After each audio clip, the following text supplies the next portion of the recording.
Dua rumah terbakar di kawasan Kalideres, Jakarta Barat. Akibatnya, 1 orang tewas.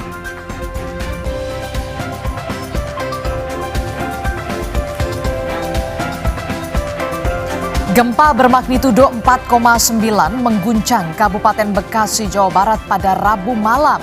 Getarannya juga dirasakan di Jakarta, Bogor, Karawang, hingga Tangerang Selatan.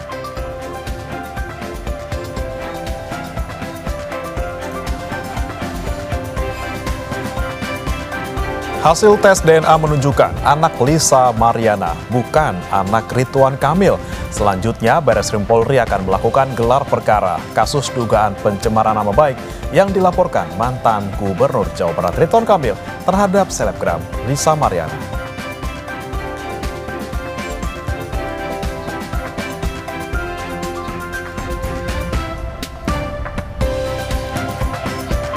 Meski gaji tak naik, namun tunjangan bagi anggota hingga pimpinan DPR berubah. Mulai dari tunjangan perumahan senilai 50 juta rupiah, beras 12 juta rupiah per bulan, dan sejumlah tunjangan lainnya.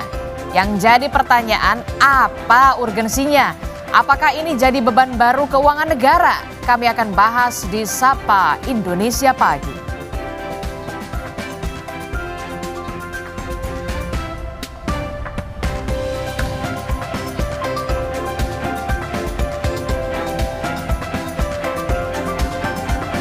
Bunga acuan Bank Indonesia atau BI Rate turun.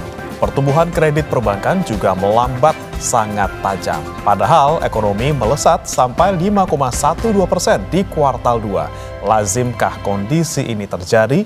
Bagaimana merasionalisasi kebijakan ini dengan angka pertumbuhan ekonomi yang gemilang? Kompas Bisnis akan menanyakannya kepada Kepala Ekonom Bank Permata, Joshua Pardede.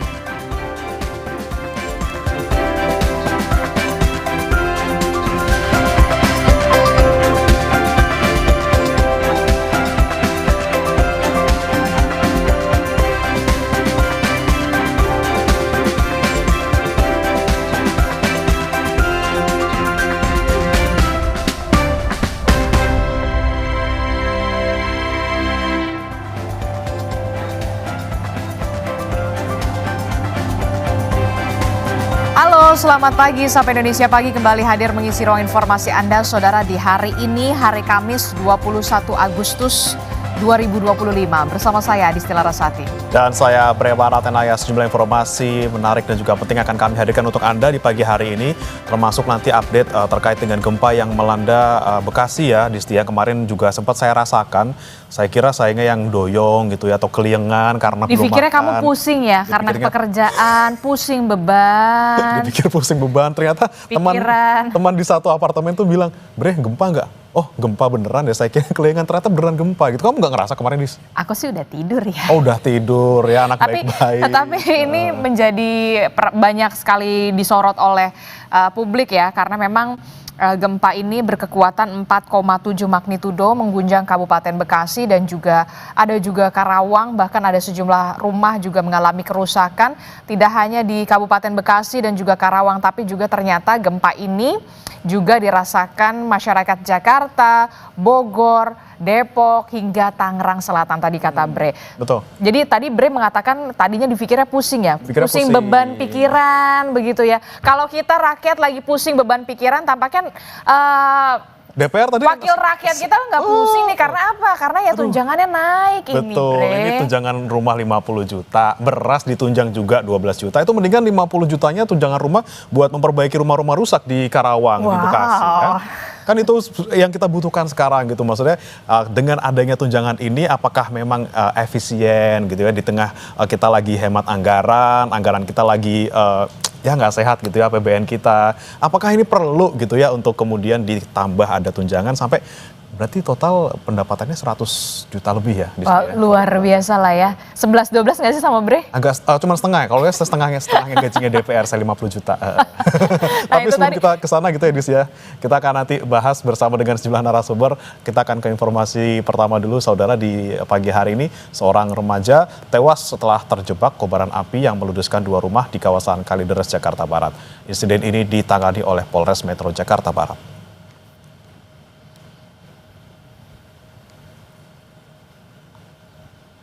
Warga menyebut korban sempat berupaya menyelamatkan diri dari kobaran api. Diduga panik, korban nekat melompat dari lantai 2 salah satu rumah yang terbakar hingga terluka.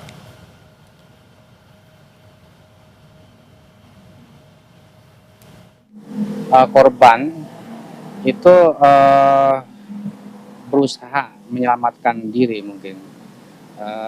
Sementara ketika posisi sedang tidur, lalu ada teriakan dari warga ada kebakaran, mungkin panik, mencoba untuk menyelamatkan diri, karena kepanikan lompat ke lantai bawah, mungkin mengalami luka sehingga tidak bisa berupaya untuk menyelamatkan diri sehingga terperangkap api. Dan sementara itu dari fenomena kelistrikan berdasarkan investigasi awal. Kita beralih ke informasi lain, saudara. Hujan deras disertai dengan angin kencang membuat pohon setinggi kurang lebih 20 meter di Jalan Raya Mabes Hankam, Cipayung, Jakarta Timur tumbang. Akibatnya sebuah mobil rusak berat tertimpa pohon.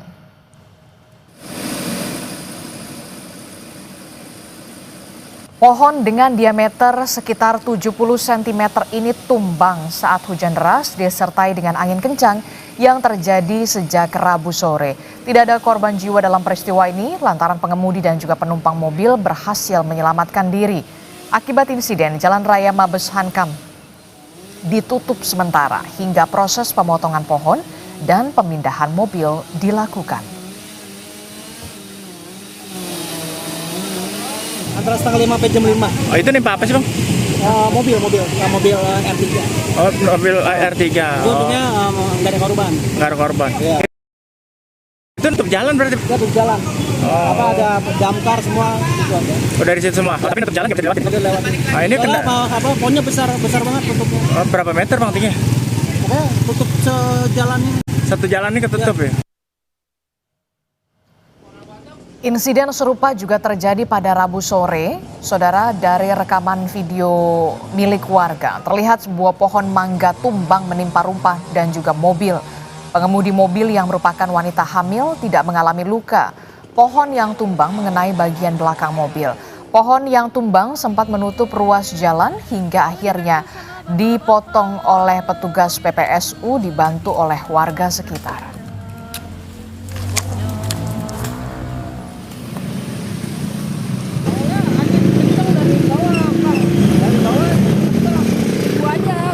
Langsung rubuh? Ya, jam pas jam 3 itu. Terus kondisinya bagaimana? Nimpa apa aja yang ditimpa? Posisi di jalan memang lagi macet kan, lagi pada duduk juga. Lalu? Udah, langsung rubuh aja. Langsung rubuh? Ya. Itu yang ketimpa apa aja, Kak?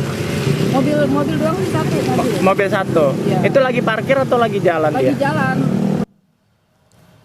Gempa bermagnitudo 4,9 mengguncang Kabupaten Bekasi, Jawa Barat pada Rabu malam.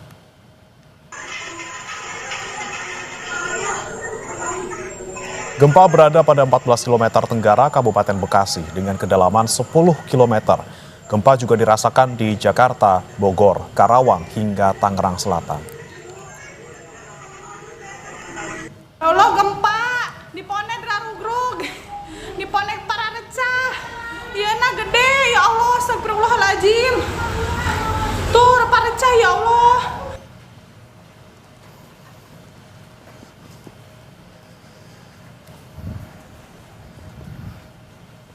Hancur.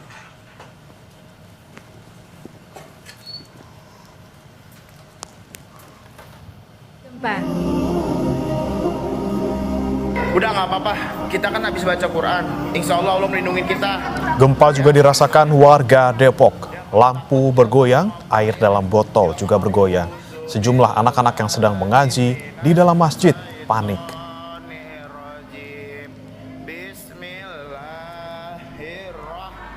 Detik-detik gempa.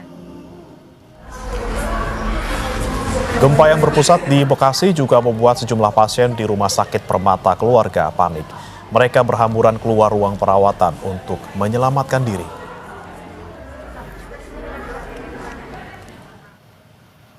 Pusat gempa berada di 14 km tenggara Kabupaten Bekasi dengan kedalaman 10 km. Gempa juga dirasakan di Jakarta, Bogor, Karawang, hingga Bandung.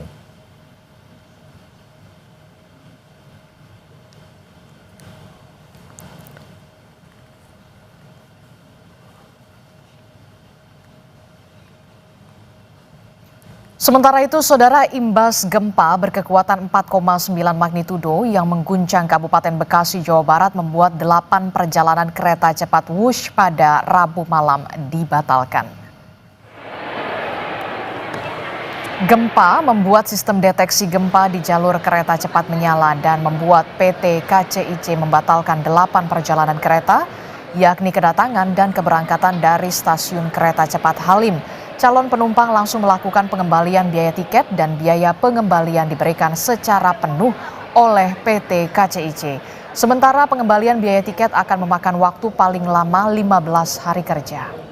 Dampak pembatalan PT KCIC mengarahkan penumpang melanjutkan perjalanan dengan kereta Pangandaran tujuan Gambir dari stasiun Padalarang atau menggunakan layanan transportasi daring yang telah bekerja sama dengan PT KCIC. KCIC mengucapkan permohonan maaf atas kondisi tersebut. Tentunya ini dilakukan untuk keselamatan dan juga keamanan perjalanan kereta. Sehingga diputuskan untuk perjalanan KA Wush mulai pukul 8 malam sampai dengan kereta terakhir pada Rabu 20 Agustus dibatalkan. Total ada 8 perjalanan yang dibatalkan, 4 dari Halim menuju Tegaluar dan 4 dari Tegaluar menuju Halim.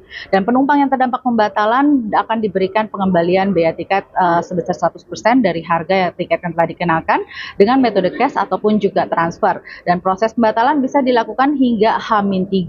Dan sementara untuk penumpang yang sudah ada di stasiun Padalarang ini juga dibantu diarahkan oleh petugas untuk dapat menggunakan juga kereta Pangandaran yang berangkat dari stasiun Padalarang KAI pada pukul 22.21. Informasi lainnya, saudara, seorang balita berusia 4 tahun di Sukabumi, Jawa Barat meninggal dunia dengan kondisi di dalam tubuhnya ditemukan cacing berukuran besar. Akibat peristiwa ini, Gubernur Jawa Barat Deddy Mulyadi memberikan teguran keras kepada Bupati Sukabumi yang dinilai lambat menangani permasalahan di wilayahnya. Seorang balita di Sukabumi, Jawa Barat meninggal dunia dengan kondisi di dalam tubuhnya ditemukan cacing berukuran besar. Penyakit cacingan akut yang diderita Raya baru diketahui setelah ia dibawa ke rumah sakit. Menurut Bidan Desa, kondisi balita berusia 4 tahun itu telah terpantau mengalami keterlambatan pertumbuhan sejak lama. Kondisi itu diperburuk dari situasi keluarga dan lingkungan, di mana kondisi sang ibu dan ayah Raya mengidap penyakit serius. Kebetulan memang Raya tuh sering ke posyandu ya Bapak, sehingga berat badannya kita pantau. Memang sejak kecil itu Raya termasuk BGM ya, jadi berat badannya tuh di bawah garis merah, di bawah normal gitu. Jadi benar-benar terpantau kalau untuk berat badannya. Jadi waktu itu memang sama kita juga mau dirujuk ke rumah sakit, sudah berkali-kali dianjurkan ke rumah sakit, ke puskesmas agar konsultasi gitu minimal sama ahli gizinya. Cuman memang kalau jawaban dari ibunya tetiasa Mang Rijalna tekengingan sorot gitu ya. Jadi memang karena berat badannya ini BGM, jadi sehingga bantuan yang dari desa pun kita prioritaskan untuk Raya. Pendiri Rumah Teduh Sahabat Iin Sukabumi, Iraningsi Asin, mengatakan almarhum Raya saat ditemukan di rumahnya sudah dalam keadaan tak sadarkan diri. Iraningsi pun bilang penanganan kondisi kesehatan Raya berjalan tidak ideal. Kita sempat melakukan pemeriksaan standar, kita cek saturasinya, tensinya, dan memang saturasi rendah, kita langsung pasang oksigen juga. Dalam kondisi sudah tidak sadar, kami memutuskan untuk segera mengevakuasi Raya ke rumah sakit kota. Dan bahkan kita minta nomor pimpinan Kadinkesnya, kita chat, kita telepon, nggak diangkat-angkat. Berarti pihak terkait kan kalau memang punya dana, URC, apapun itu kan bisa merespon atau mengarahkan kita nih ada dana di sini atau gini. Bahkan terakhir yang bikin saya agak nyesek sih dok, dari Dinkes itu menyarankan agar Raya itu dipindahkan ke kabupaten. Kan kondisi udah dipicu dok, alat udah dipakai semua. Alasannya katanya tidak ada MOU dengan Rumah Sakit Bunut. Peristiwa ini membuat Gubernur Jawa Barat Deddy Mulyadi geram. Deddy tidak menyangka masih ada kasus kematian akibat cacingan. Deddy pun memberikan teguran keras kepada Bupati Sukabumi, Asep Japar, yang dinilai lamban menangani permasalahan ini di wilayahnya. Ya, hari ini orang tuanya sudah di rumah sakit Welas Asih, lagi saya tanganin karena kan mengalami gangguan kejiwaan dan TBC. Kita sedang tangani dan kita juga ingin melakukan analisis apa sih sebenarnya yang terjadi dan kenapa sampai lolos tidak terperhatikan oleh lingkungan desa setempat. Bupati juga artinya kita harus tegur loh, kita tegur keras, ini tidak boleh lagi landai seperti itu. Balita Raya tercatat sebagai penerima obat cacing rutin setiap 6 bulan sekali dalam program kesehatan anak. Namun kendala muncul ketika upaya merujuk Raya ke puskesmas untuk konsultasi ahli gizi tidak mendapatkan persetujuan dari orang tua. Insan Maulana Firdaus, Kompas TV, Sukabumi, Jawa Barat. Saudara, sudah 4 hari kebakaran sumur minyak ilegal di Desa Gandu, Blora, Jawa Tengah belum juga padam. Pasca kejadian ini, Bupati Blora akan menutup total aktivitas sumur minyak ilegal di wilayahnya. Informasi selengkapnya hadir sesaat lagi.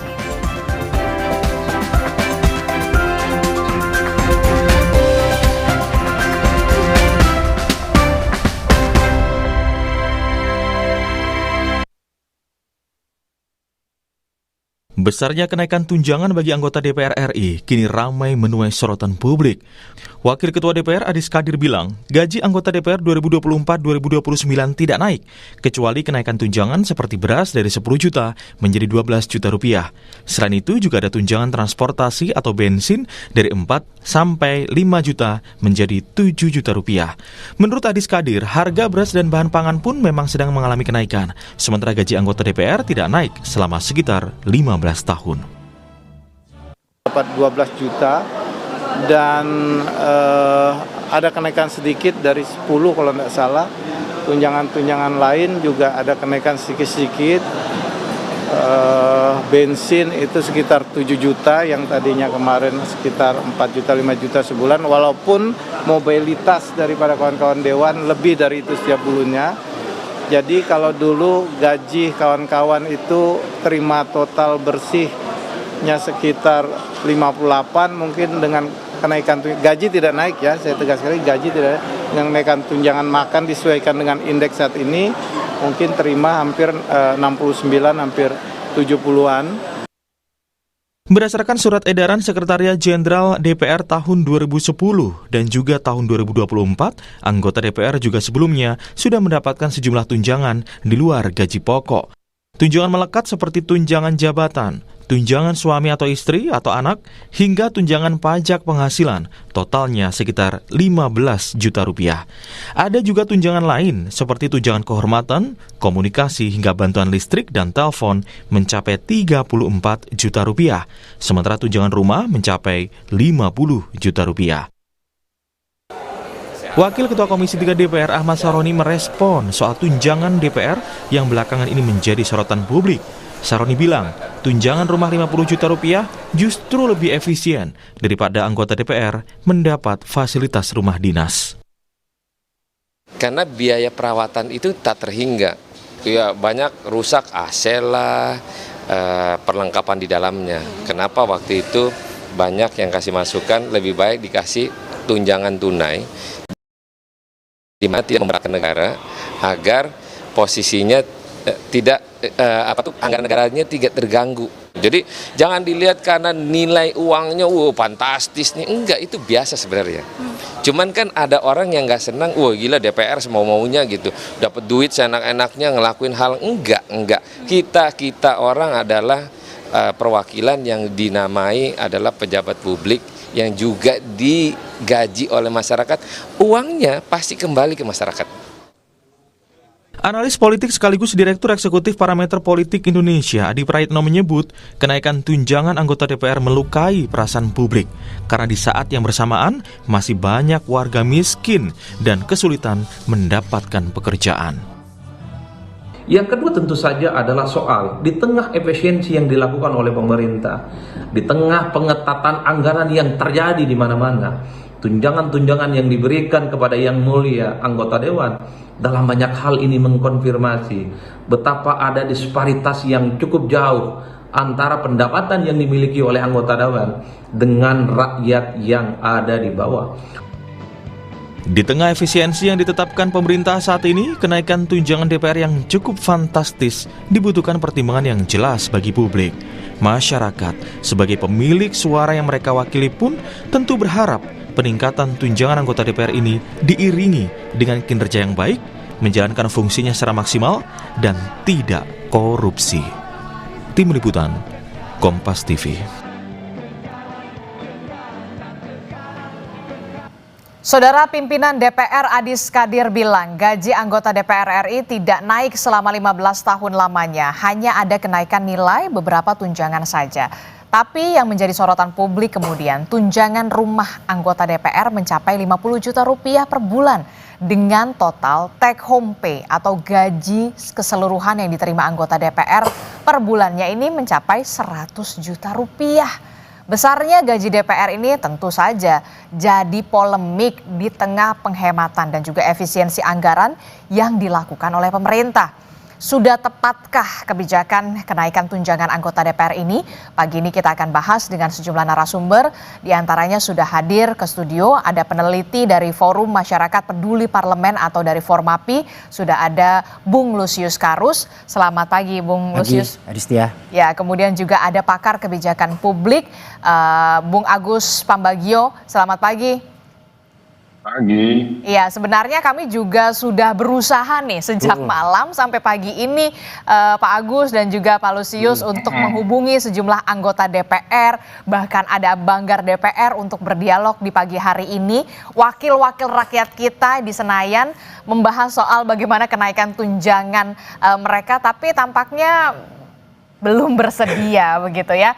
Tapi apa? Kita tetap harus melakukan dialog kita di pagi hari ini soal bagaimana kenaikan tunjangan wakil rakyat. Saya mengatakan wakil rakyat yang terhormat, bahkan kalau dikatakan take home pay-nya bahkan 100 juta rupiah. Bung Lusius Karus dari Formapi, Anda melihat sudah tepatkah ini dilakukan dan sejauh mana dengan kinerja anggota DPR? Sudah beriring dan juga sejalan tidak kenaikan tunjangan DPR dengan hasil-hasil kinerja anggota DPR kita yang terhormat? Ya, saya kira sih kalau kemudian dikomparasikan dengan kinerjanya itu disitulah soalnya gitu ya. Ketika kita mendengar tadi kenaikan tunjangan atau take home pay DPR lebih dari 100 juta rupiah per bulan gitu ya. Lalu kita membandingkan itu dengan apa yang kemudian diberikan oleh DPR kepada publik atau kepada rakyat gitu ya. Sebagai bukti bahwa duit yang diberikan oleh negara ke anggota DPR itu ada gunanya gitu ya. Yang kita lihat justru kenaikan tunjangan, baik tunjangan perumahan maupun tunjangan-tunjangan yang lain, itu tidak berbanding lurus dengan apa yang kemudian ditunjukkan oleh DPR melalui kinerja mereka gitu ya. Saya melihat yang paling mudah itu di pelaksanaan fungsi legislasi gitu. Di tahun 2025 ini DPR itu punya target RUU prioritas berjumlah 42 RUU gitu ya. 42 RUU prioritas. Betul. Yang baru dihasilkan? Betul, itu rencana targetnya gitu ya. Yang dihasilkan sampai sekarang itu baru 1 dari 42 RUU itu gitu ya. Luar biasa. Ibu Puan kemarin memang menyebut ada 14 RUU, tapi kan kita tahu ada 10 RUU tentang kabupaten, kota, dan provinsi. Itu RUU kumulatif terbuka gitu ya. Jadi yang betul-betul kemudian jadi politik legislasi DPR itu yang bisa dihasilkan di 8 bulan pertama tahun 2025 ini baru 1 RUU, yaitu revisi Undang-Undang TNI. Itu pun prosesnya kita tahu semua, substansinya juga sedang diuji di Mahkamah Konstitusi. Jadi di pelaksanaan fungsi legislasi saja kenaikan tunjangan ini tidak menunjukkan ada korelasinya gitu ya, bahwa semakin tunjangan ini diberikan kepada DPR dengan angka yang cukup fantastis, kemudian banyak tunjangan lain juga yang ikut naik seperti tunjangan beras, bensin, dan lain sebagainya. Jadi ada banyak sekali subsidi yang kemudian diterima oleh anggota DPR dengan jumlah yang fantastis, tapi saat yang sama mereka tidak bisa membuktikan ke publik bahwa tunjangan-tunjangan itu punya dampak pada kinerja mereka. Yang justru kita lihat tunjangan yang semakin meningkat atau bertambah itu membuat mereka malas, membuat mereka manja gitu ya. Karena kan kemanjaan, kemalasan itu yang kemudian bisa dijelaskan dengan hasil hanya 1 dari 42 RUU itu yang bisa disahkan di 8 bulan pertama tahun 2025 ini. Termasuk juga yang jadi sorotan adalah ada tunjangan rumah kalau tidak salah. Betul. Merupakan dana kompensasi begitu ya, karena memang perumahan di Kalibata memang tidak bisa ditempati begitu ya. Kemudian ada tunjangan beras. Jadi menurut Anda ini sangat tidak berkorelasi dengan kinerja DPR yang dari 42 targetnya begitu ya, RUU prioritas tahun baru 2005. 1 yang dihasilkan. Yang disahkan oleh DPR. Ya betul, saya kira tunjangan perumahan itu juga sejak awal saya kira kita sudah menolak ya. Sejak diusulkan di akhir tahun 2024 lalu, tunjangan perumahan yang akhirnya baru ketahuan jumlahnya 50 juta gitu ya. Sebelum-sebelumnya kan diperkirakan tunjangan perumahan ini hanya 30 sampai 50 juta dibilang waktu perencanaannya. Setelah kemudian rencana itu heboh ditolak oleh publik di akhir tahun 2024, tidak kedengaran lagi apakah ini kemudian jadi diberikan ke anggota DPR atau tidak gitu ya. Ternyata di 1-2 hari terakhir ini baru terkonfirmasi gitu, rumah dinas yang ada di Kalibata dan Ulu Jami itu sudah dikembalikan kepada negara. Sebagai gantinya kemudian DPR atau anggota DPR itu menerima tunjangan pengganti rumah dinas sebesar 50 juta per orang per bulan. Itu kalau dihitung setahun, DPR itu menghabiskan sekitar 1,7 triliun gitu ya untuk tunjangan perumahan bagi anggotanya. Dan ada yang kemudian membandingkannya itu kalau dana segitu dipakai untuk menggaji guru, itu bisa menggaji guru atau dosen sampai 36.000 gitu. Tentu itu angka yang sangat fantastis gitu ya. Jadi ada 36.000 guru yang bisa dihidupi oleh dana yang kemudian dipakai oleh DPR untuk tunjangan perumahan mereka. Apalagi seperti yang saya katakan tadi, sudah diberikan fasilitas mewah-mewah, mahal gitu ya. Tapi kemudian tidak berkorelasi dengan kinerja yang ditunjukkan. Itu sungguh menyakitkan. Apalagi kita tahu sendiri ada banyak sekali situasi yang membuat kita kemudian rasa prihatin belakangan ini gitu ya. Cerita terakhir bagaimana seorang anak di Sukabumi yang akhirnya meninggal dunia gitu ya karena cacingan gitu ya.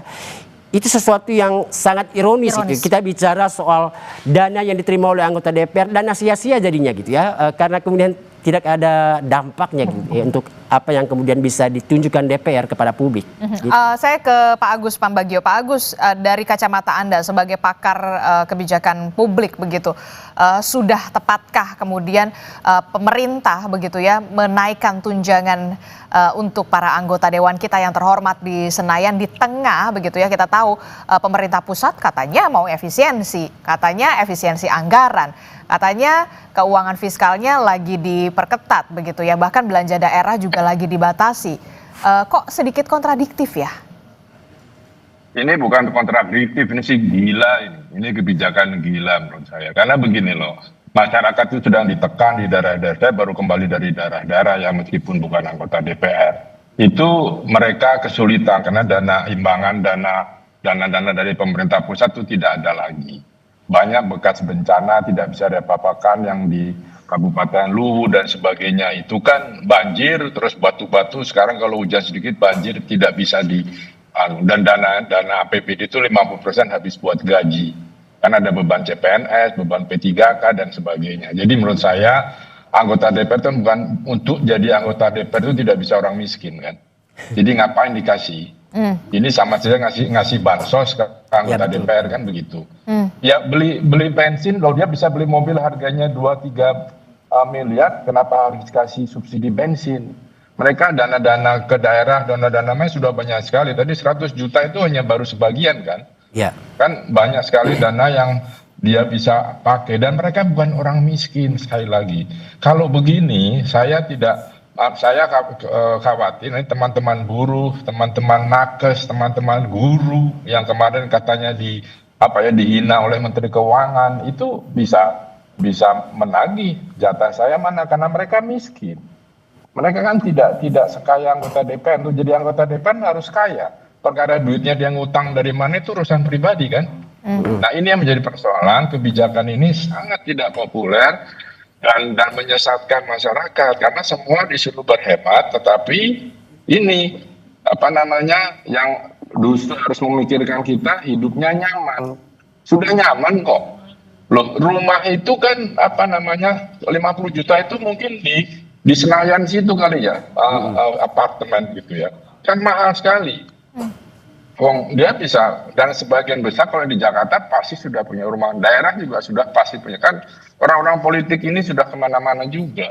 Jadi menurut saya ini sebaiknya tidak dilanjutkan karena masyarakat pasti akan marah dan ini nggak ada rasa empati dari pemerintah yang katanya mau berhemat. Oke, jadi Anda menyebutnya ini salah satu bentuk nirempati. Iya, ini insane menurut saya. Ini sakit jiwa, ini ngapain dulu?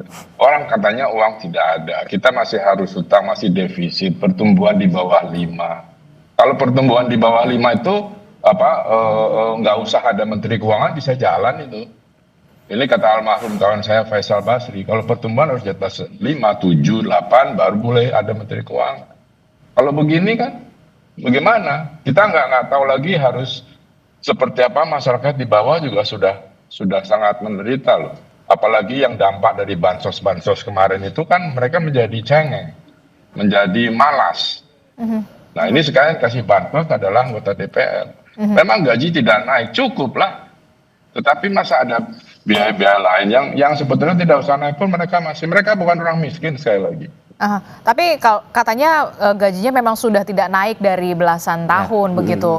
Inilah kemudian makanya tunjangannya dinaikin. Kalau menurut Pak Agus Pambagio, bagaimana dengan pernyataan ini? Iya, untuk jadi anggota DPR kan bukan untuk mencari lapangan pekerjaan kan. Kan mereka sudah tahu gajinya sekian.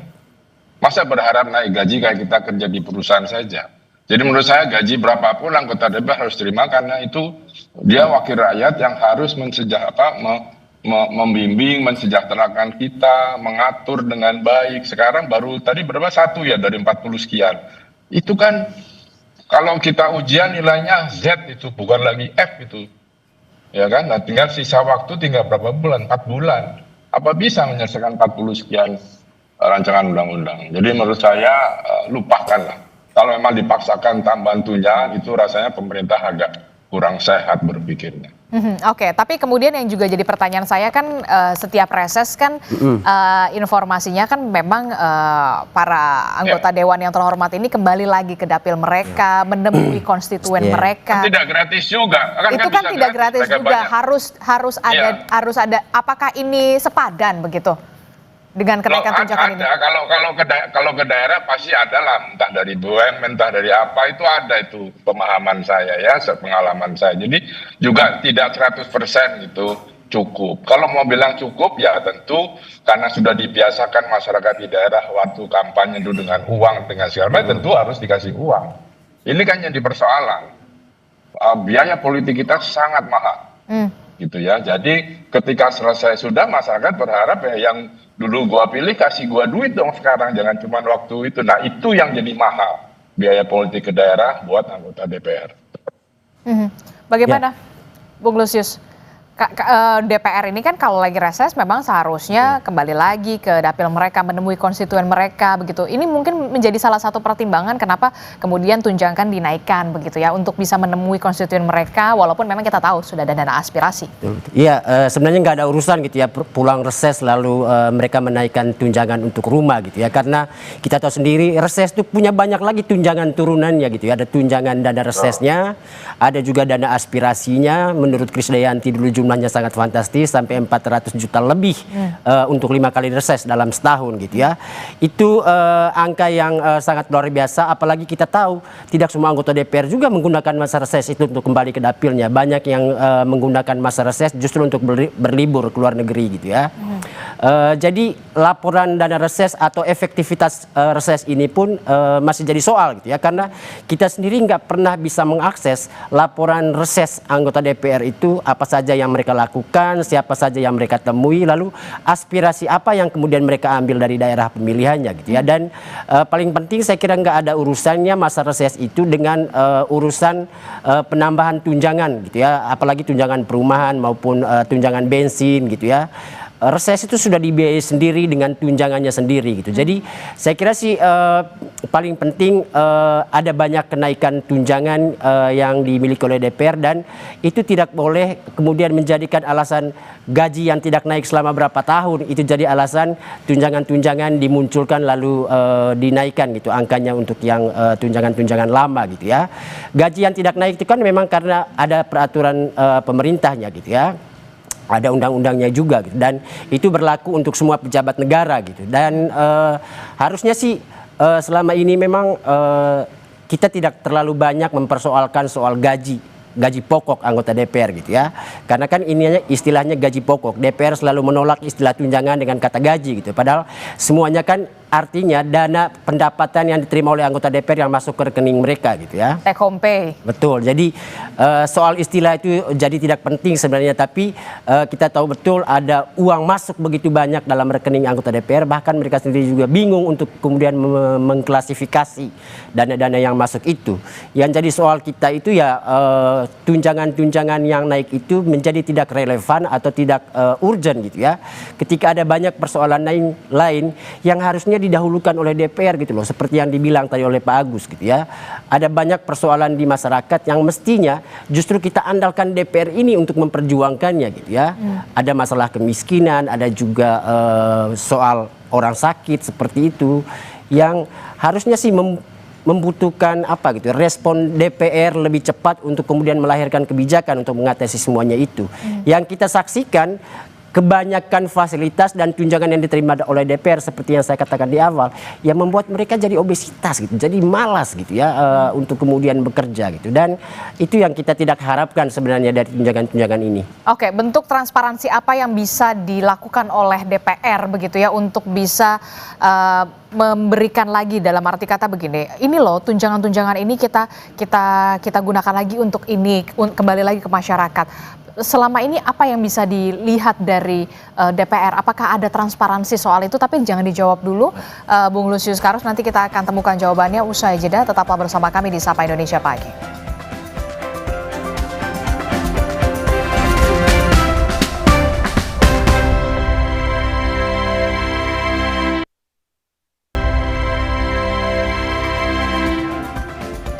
Terima kasih Anda masih bersama kami di Sapa Indonesia Pagi. Saudara, kita masih membahas apa yang kemudian menjadi sorotan publik di mana rakyat mempertanyakan adanya kenaikan tunjangan DPR begitu ya.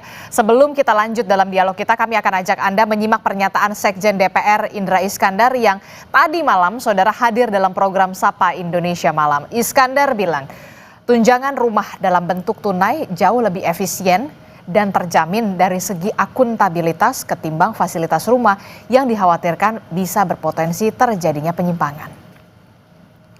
Sebenarnya kalau kita ngomong teknis gitu ya, rumah ini sudah dikembalikan kepada negara gitu ya. Kemudian juga ada kewajiban negara untuk memenuhi hal-hal semacam itu gitu ya. Dan sebenarnya lembaga-lembaga tinggi lain juga semua tunjangan itu ada, cuma kalau di DPR kan ribut ya. Lembaga-lembaga lain damai-damai aja sebenarnya gitu ya. Jadi sebenarnya, dan jumlahnya juga lebih besar sebenarnya. Jadi sebenarnya ini sudah sangat moderat.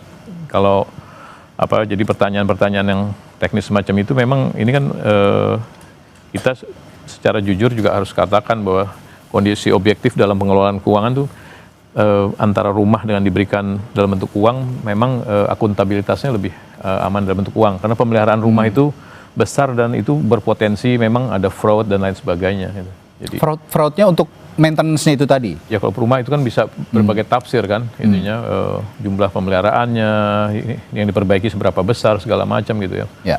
Tentang kendalinya terlalu besar. Tapi kalau dalam bentuk uang, saya sudah bekerja sama juga dengan beberapa bank himbara, anggota DPR yang mau menyewa dalam 2-3 tahun ke depan itu, mereka dapat uang dan mereka mencicil ke bank dan lewat kami, mereka nggak terima uang lagi. Ada juga yang mereka mencicil rumah di pinggiran Jakarta gitu, itu lewat kami, bank himbaranya langsung memotong langsung dari kami. Jadi itu juga menurut saya satu alternatif untuk ke depan. Atau begini Pak Indra, mungkin nggak kalau misalnya tunjangan-tunjangan diberikan itu sifatnya lamsam, jadi nggak diberikan mau berapapun habisnya segitu diberikannya gitu. Jadi sifatnya reimbursement gitu, nggak lamsam. Ya, mekanisme itu sebenarnya bukan DPR mutusin ya. Jadi dalam akuntansi negara tuh memang sudah ada standar-standarnya gitu. Termasuk salah satunya adalah dalam cara pemberian uang semacam itu. Sebenarnya buat DPR kalau dibuat lamsam jauh lebih enak juga gitu ya. Mereka di ini. Tapi risiko kalau lamsam juga harus sesuai dengan ini juga standar harga yang fair gitu kan. Sebenarnya kami di sini sebagai rakyat berharap betul wakil rakyat kita yang terhormat di Senayan ini bisa kemudian juga bisa mendengarkan aspirasi dan juga berdialog bersama kita soal kenaikan tunjangan anggota DPR ini. Dan kita tahu saudara, naiknya tunjangan anggota Dewan yang fantastis jadi perhatian warga. Lalu apa saja komentar warga terhadap kenaikan tunjangan DPR? Kita simak berikut ini. Kalau bisa dibarengin dengan kerja nyatanya gitu di sekalian dijabarin, jadi pas berita ada angka itu muncul harusnya mereka juga sambil ini portofolio kita gitu, jadi kan misalnya kita bisa lebih percaya gitu kalau misalnya ada bukti kerja nyatanya juga gitu. Rakyat kita ini masih banyak yang belum, ini aja sudah banyak yang mencari pekerjaan lowongan, sementara anggota-anggota kita itu ya dinaikkan gajinya, fasilitasnya gitu. Menurut saya perlu dipertimbangkan atau dikaji ulang ya, apakah memang sepenting itu untuk memberi tunjangan rumah dengan gaji yang itu tadi lebih dari UMR dalam sehari mungkin ya. Kompas TV, saudara, juga melakukan polling melalui media sosial Instagram. Warganet diberikan pertanyaan, DPR dapat tunjangan rumah sebesar 50 juta rupiah dan tunjangan beras 12 juta rupiah, saudara. Setuju atau tidak? Sampai Kamis pagi yang menjawab setuju ada 13% atau 22 pemilih. Dan yang tidak setuju 87% atau 147 pemilih, saudara. Ini dia, kita akan saksikan bersama bagaimana polling Kompas TV soal tanggapan soal DPR dapat tunjangan rumah 50 juta dan juga tunjangan beras 12 juta. Dan hasilnya, saudara, 87% ini tidak setuju, sementara masih ada juga yang setuju, ini sebesar 13%. Kita akan lanjutkan perbincangan kita Kemudian juga ada pertanyaan selanjutnya, ternyata DPR dapat tunjangan 50 juta rumah, ada juga tunjangan beras 20 juta. Lantas pertanyaannya, bagaimana dengan kinerjanya? 8% pemilih menilai kinerja DPR cukup baik, sementara saudara 92% menilai kinerja DPR belum terlihat, saudara. Nah, ini tadi polling Kompas TV yang sudah dilakukan begitu soal bagaimana tunjangan yang mengalami kenaikan begitu ya. Saya masih membahasnya bersama dengan Bung Lusius Karus dan juga ada pakar kebijakan publik Pak Agus Pambagio. Lagi-lagi saya harus menyampaikan bahwa sebenarnya kita sangat berharap sekali bahwa anggota DPR bisa ikut berdiskusi, berdialog bersama kita karena anggota parlemen merupakan wakil rakyat yang memang seharusnya juga merasakan apa yang sedang dirasakan rakyat saat ini begitu ya. Saya mau ke Bung Lusius. Bung Lusius, tadi saya sempat menanyakan begitu ya. Ini gimana begitu? Apakah ini juga masuk karena memang biaya politik untuk jadi anggota dewan yang mahal? Sebentar, mau respon sedikit tadi yang disampaikan oleh Sekjen gitu ya, biar publik tahu juga bahwa mungkin saja salah satu alasan kenapa kemudian DPR diberikan tunjangan perumahan itu karena kita tahu KPK itu sudah sempat mengusut korupsi terkait dugaan pengadaan barang dan jasa dalam proyek renovasi rumah anggota DPR gitu ya, dan tersangka korupsinya itu sudah ditetapkan, cuman sampai sekarang nggak jelas di prosesnya gitu ya. Mungkin orang yang juga sedang ngomong itu tadi salah satunya tersangkanya gitu ya. Jadi saya kira sih penting juga untuk menjelaskan itu mestinya oleh Pak Sekjen ini bagaimana kabar tersangka korupsi terkait dengan pengadaan barang dan jasa di proyek renovasi rumah dinas anggota DPR, karena jangan-jangan kasus korupsi itu yang kemudian membuat DPR sendiri merasa daripada ini nanti diselewengkan lagi kalau ada renovasi berikutnya, mendingan kita kasih tunjangan pengganti fasilitas rumah dinas saja gitu ya. Tadi apa tadi yang ditanyakan oleh termasuk juga soal apakah ini masuk kenaikan tunjangan DPR ini karena memang biaya politik juga mahal loh untuk bisa jadi anggota dewan. Iya betul, saya kira memang ada yang menduga bahwa kenaikan tunjangan ini diputuskan oleh DPR untuk mengganti ongkos politik yang telah mereka keluarkan di pemilu gitu ya. Tapi kalau ini jadi alasan, ini konyol sekali gitu ya. Masa negara dibebankan untuk sebuah aktivitas pribadi anggota DPR saat mencalonkan diri jadi anggota DPR. Kan proses pencalonan itu atas inisiatif pribadi. Juga kampanyenya itu juga dibiayai oleh diri sendiri. Jadi mestinya tahu dong atau punya persiapan dong kalau mau maju sebagai calon anggota DPR. Kenapa kemudian negara yang harus dibebankan saat dia sudah terpilih gitu untuk mengganti uang-uang yang dia sudah keluarkan saat masa kampanye. Saya kira ini tidak relevan gitu ya kalau mau dijadikan alasan, walaupun kita tahu pasti ada urusannya dengan urusan mengganti ongkos politik yang telah dibuang itu gitu ya. Kenapa kemudian DPR mencari banyak cara untuk memastikan ada tambahan pundi-pundi masuk ke rekening pribadi mereka. Oke, termasuk juga ini sebenarnya tadi juga ada suara rakyat ya, begitu tadi kita sudah melihat suara warga yang mengatakan perlu loh dikaji ulang. Nah kalau dari pakar kebijakan publik, dari kacamata Anda Pak Agus Pambagio, perlu tidak untuk pemerintah pusat mengkaji ulang soal kenaikan tunjangan anggota dewan ini? Kalau masih masih berpikiran jernih perlu. Karena situasinya gini loh, kita nih semua ditekan supaya berhemat. Di daerah juga, sementara kita di pusat ya turunlah gitu ya. Nggak usah lah itu dulu.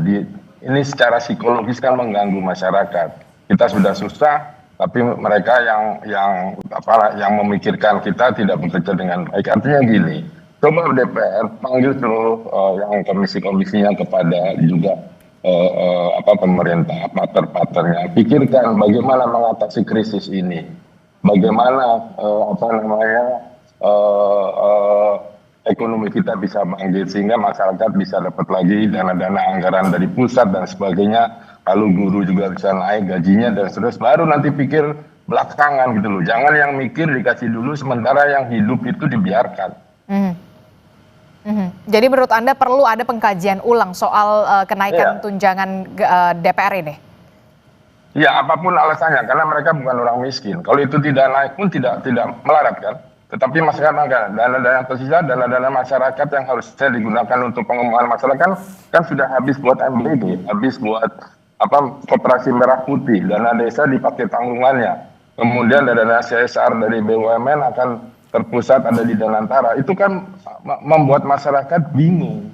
Itu mesti bagaimana saya bisa bagaimana kita DPR bisa menciptakan lapangan pekerjaan. Kita lihat pidatonya Perdana Menteri Singapura, we need jobs. Nah kita omong nggak itu? Kan cuma di mulut omong-omong saja.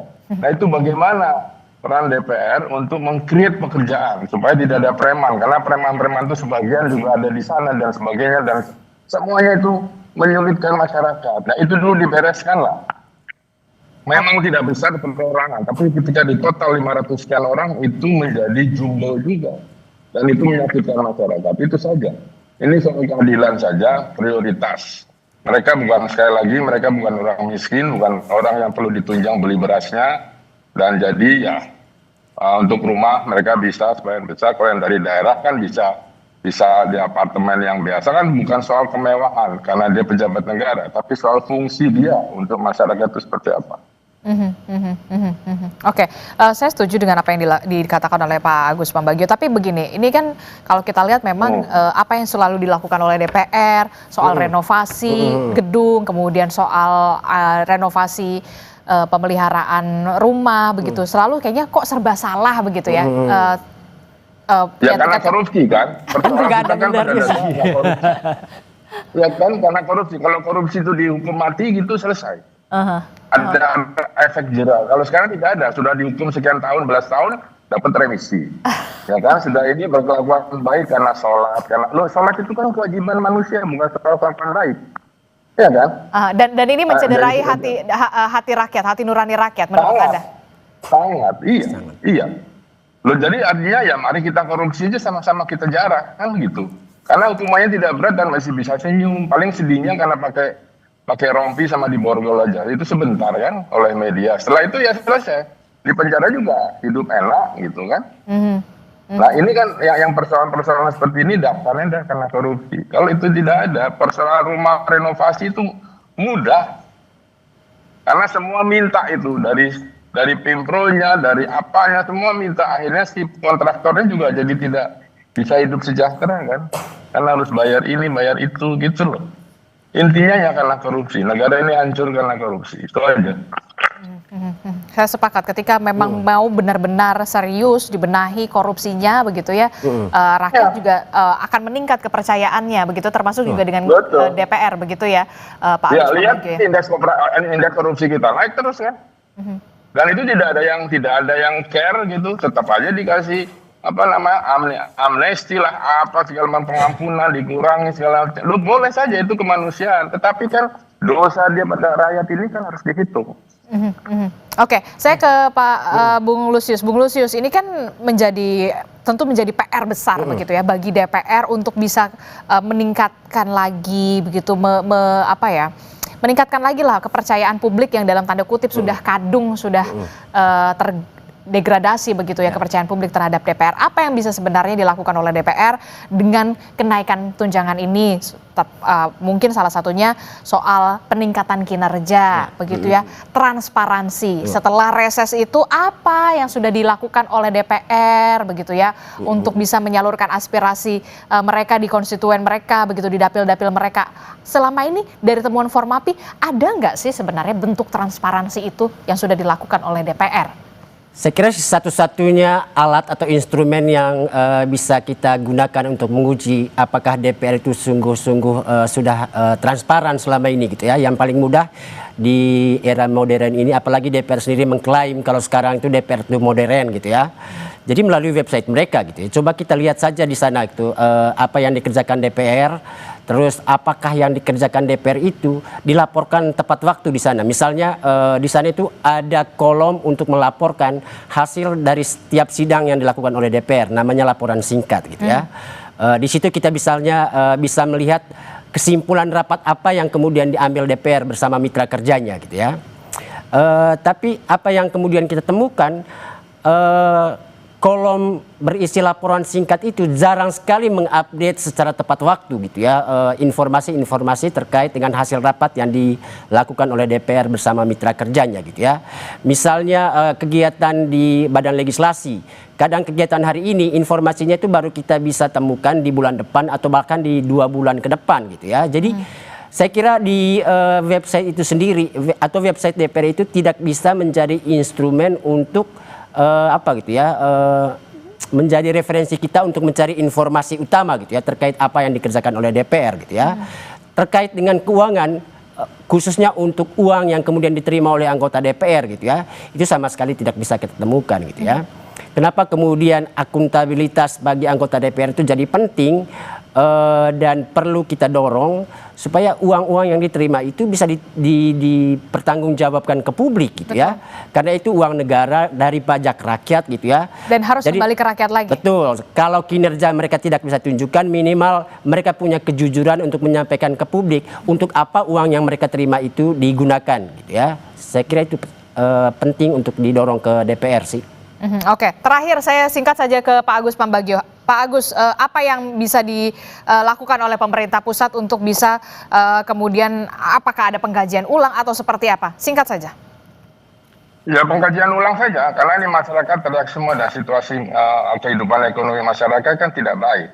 Ya, terutama di daerah-daerah. Tolong itu dikaji ulang, karena lebih banyak orang lebih membutuhkan daripada tunjangan-tunjangan untuk kawan-kawan di DPR. Oke, baik, terima kasih pakar kebijakan publik Pak Agus Pambagio telah bergabung bersama kami. Kemudian dari Formapi, Bung Lusius Karus juga terima kasih sudah membagi perspektifnya bersama kami. Tentu saja kita masih berharap bahwa memang anggota DPR bisa ikut berdialog bersama begitu nanti di program-program Kompas TV lainnya, karena memang DPR merupakan wakil rakyat. Terima kasih Bapak-Bapak, sehat selalu. Assalamualaikum, selamat pagi. Terima kasih. Pagi. Salam. Saudara, kita ke informasi selanjutnya. Saudara, usai jeda kami masih akan ada informasi dari petugas pemadam kebakaran Kabupaten Madiun, Jawa Timur yang mengevakuasi seekor ular piton yang melilit di langit-langit kamar mandi warga. Selengkapnya hadir sesaat lagi.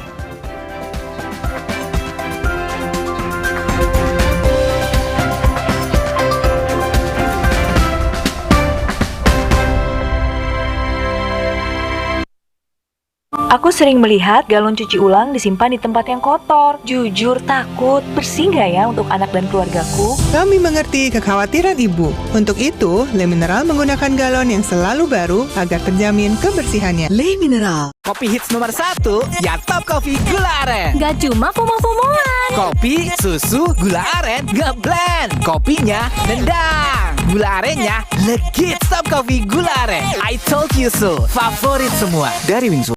Aku Viva melewati 7 tahap nano purifikasi, menjaga sejuknya kemurnian dari mineral baik dalam setiap tetesnya. Begitu sejuk di tiap teguk. Aku Viva, murni alami dari Wingsfood.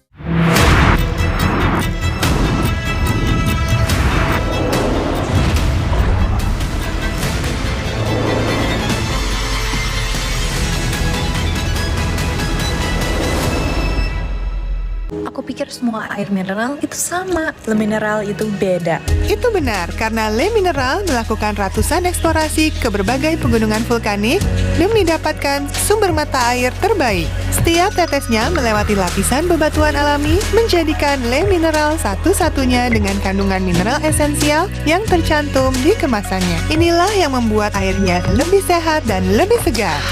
Kayak ada manis-manisnya. Le Mineral, sehatnya mineral terlindungi. Anak yang nakal. Digranat! Ya, gue kena ghosting. Salah sendiri. Saatnya kau pakai simpati buat nonton, musik, game, belajar, sampai belanja. Bisa pilih benefit sesuai keinginanmu.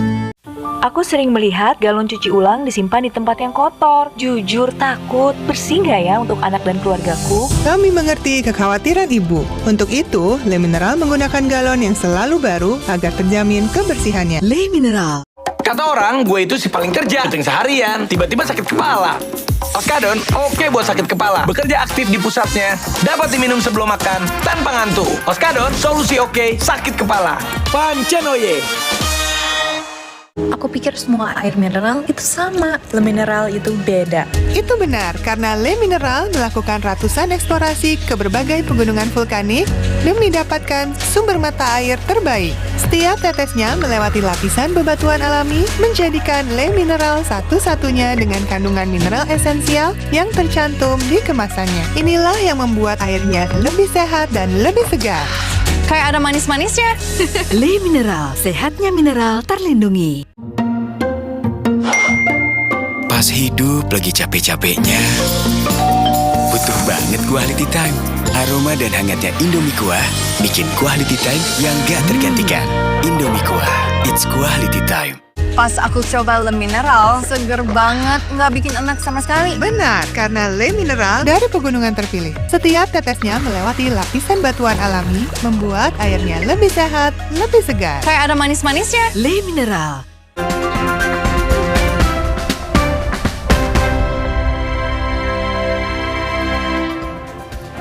Saudara, petugas pemadam kebakaran Kabupaten Madiun, Jawa Timur mengevakuasi seekor ular piton yang melilit di langit-langit kamar mandi warga.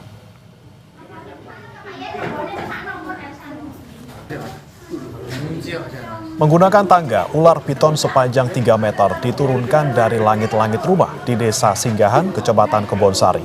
Ular piton pertama kali diketahui pemilik rumah. Panik ada ular piton berukuran besar, pemilik rumah lalu melapor ke perangkat desa dan diteruskan ke damkar. Evakuasi piton berlangsung selama 10 menit. Diduga ular yang sempat memangsa beberapa telur ayam ini berasal dari kebun yang tidak jauh dari permukiman.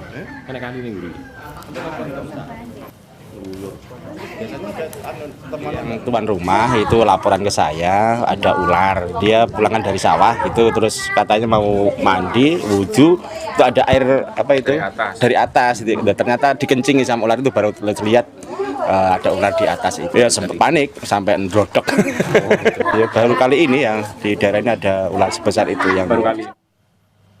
Sejumlah lumba-lumba terdampar di tambak budidaya kerang darah milik warga di Desa Silo Baru, Kecamatan Silau Laut, Kabupaten Asahan, Sumatera Utara. Telah terdampar 8 ekor ikan ya. 8 mamalia laut ini terdampar pada 14 Agustus lalu. 3 bot dikerahkan tim gabungan untuk tindakan evakuasi. Evakuasi dilakukan dengan cara menggiring kawanan satwa laut ini.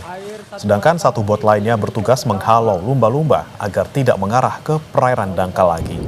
Jarak penggiringan ke 8 lumba-lumba mencapai lebih dari 100 meter menuju ke laut dalam. Telah terdampar 7 untuk melaksanakan evakuasi untuk penggiringan satwa lumba-lumba itu langsung posisi air laut sudah pasang dan mekanisme penggiringannya sendiri tim menggunakan dengan metode penggiringan dengan menggunakan 3 buah bot. Jadi digiring dari kanan kiri dan dari belakang mungkin untuk melaksanakan untuk mengetok-ngetok supaya lumba-lumba itu mengikuti 2 bot yang untuk penggiringan tersebut. Informasi lain, saudara, diperiksa sebagai terlapor kasus dugaan ijazah palsu Presiden Joko Widodo. Roy Suryo dicecar 118 pertanyaan oleh penyidik. Roy Suryo diperiksa selama 6 jam di Polda Metro Jaya. Roy Suryo diperiksa sejak pagi hari hingga sekitar pukul 5 sore. Roy bilang dia menjawab semua pertanyaan yang diajukan penyidik. Selain Roy Suryo, hari ini satu terlapor lainnya, Rizal Fadilah, turut diperiksa. Ada 118 pertanyaan dengan 52 halaman, ya, dan semua saya jawab clear, tidak ada yang tidak saya jawab, ya.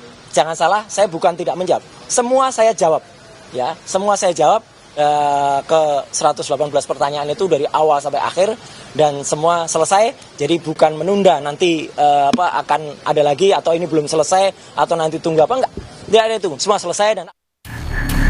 Ya, saya nggak tahu, mereka ini sangat ngotot bahwa ijazah itu palsu. Tapi mereka sendiri juga mengaku tidak pernah melihat ijazah tersebut.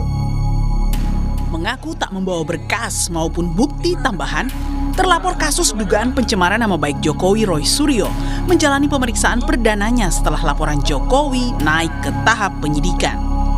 Meski Roy mengaku optimistis lolos dari jeratan hukum, politisi PSI Ade Armando menilai bila nantinya polisi menemukan bukti Roy CS pernah mengklaim ijazah Jokowi adalah palsu, maka status Roy dan kawan-kawan dipastikan naik jadi tersangka.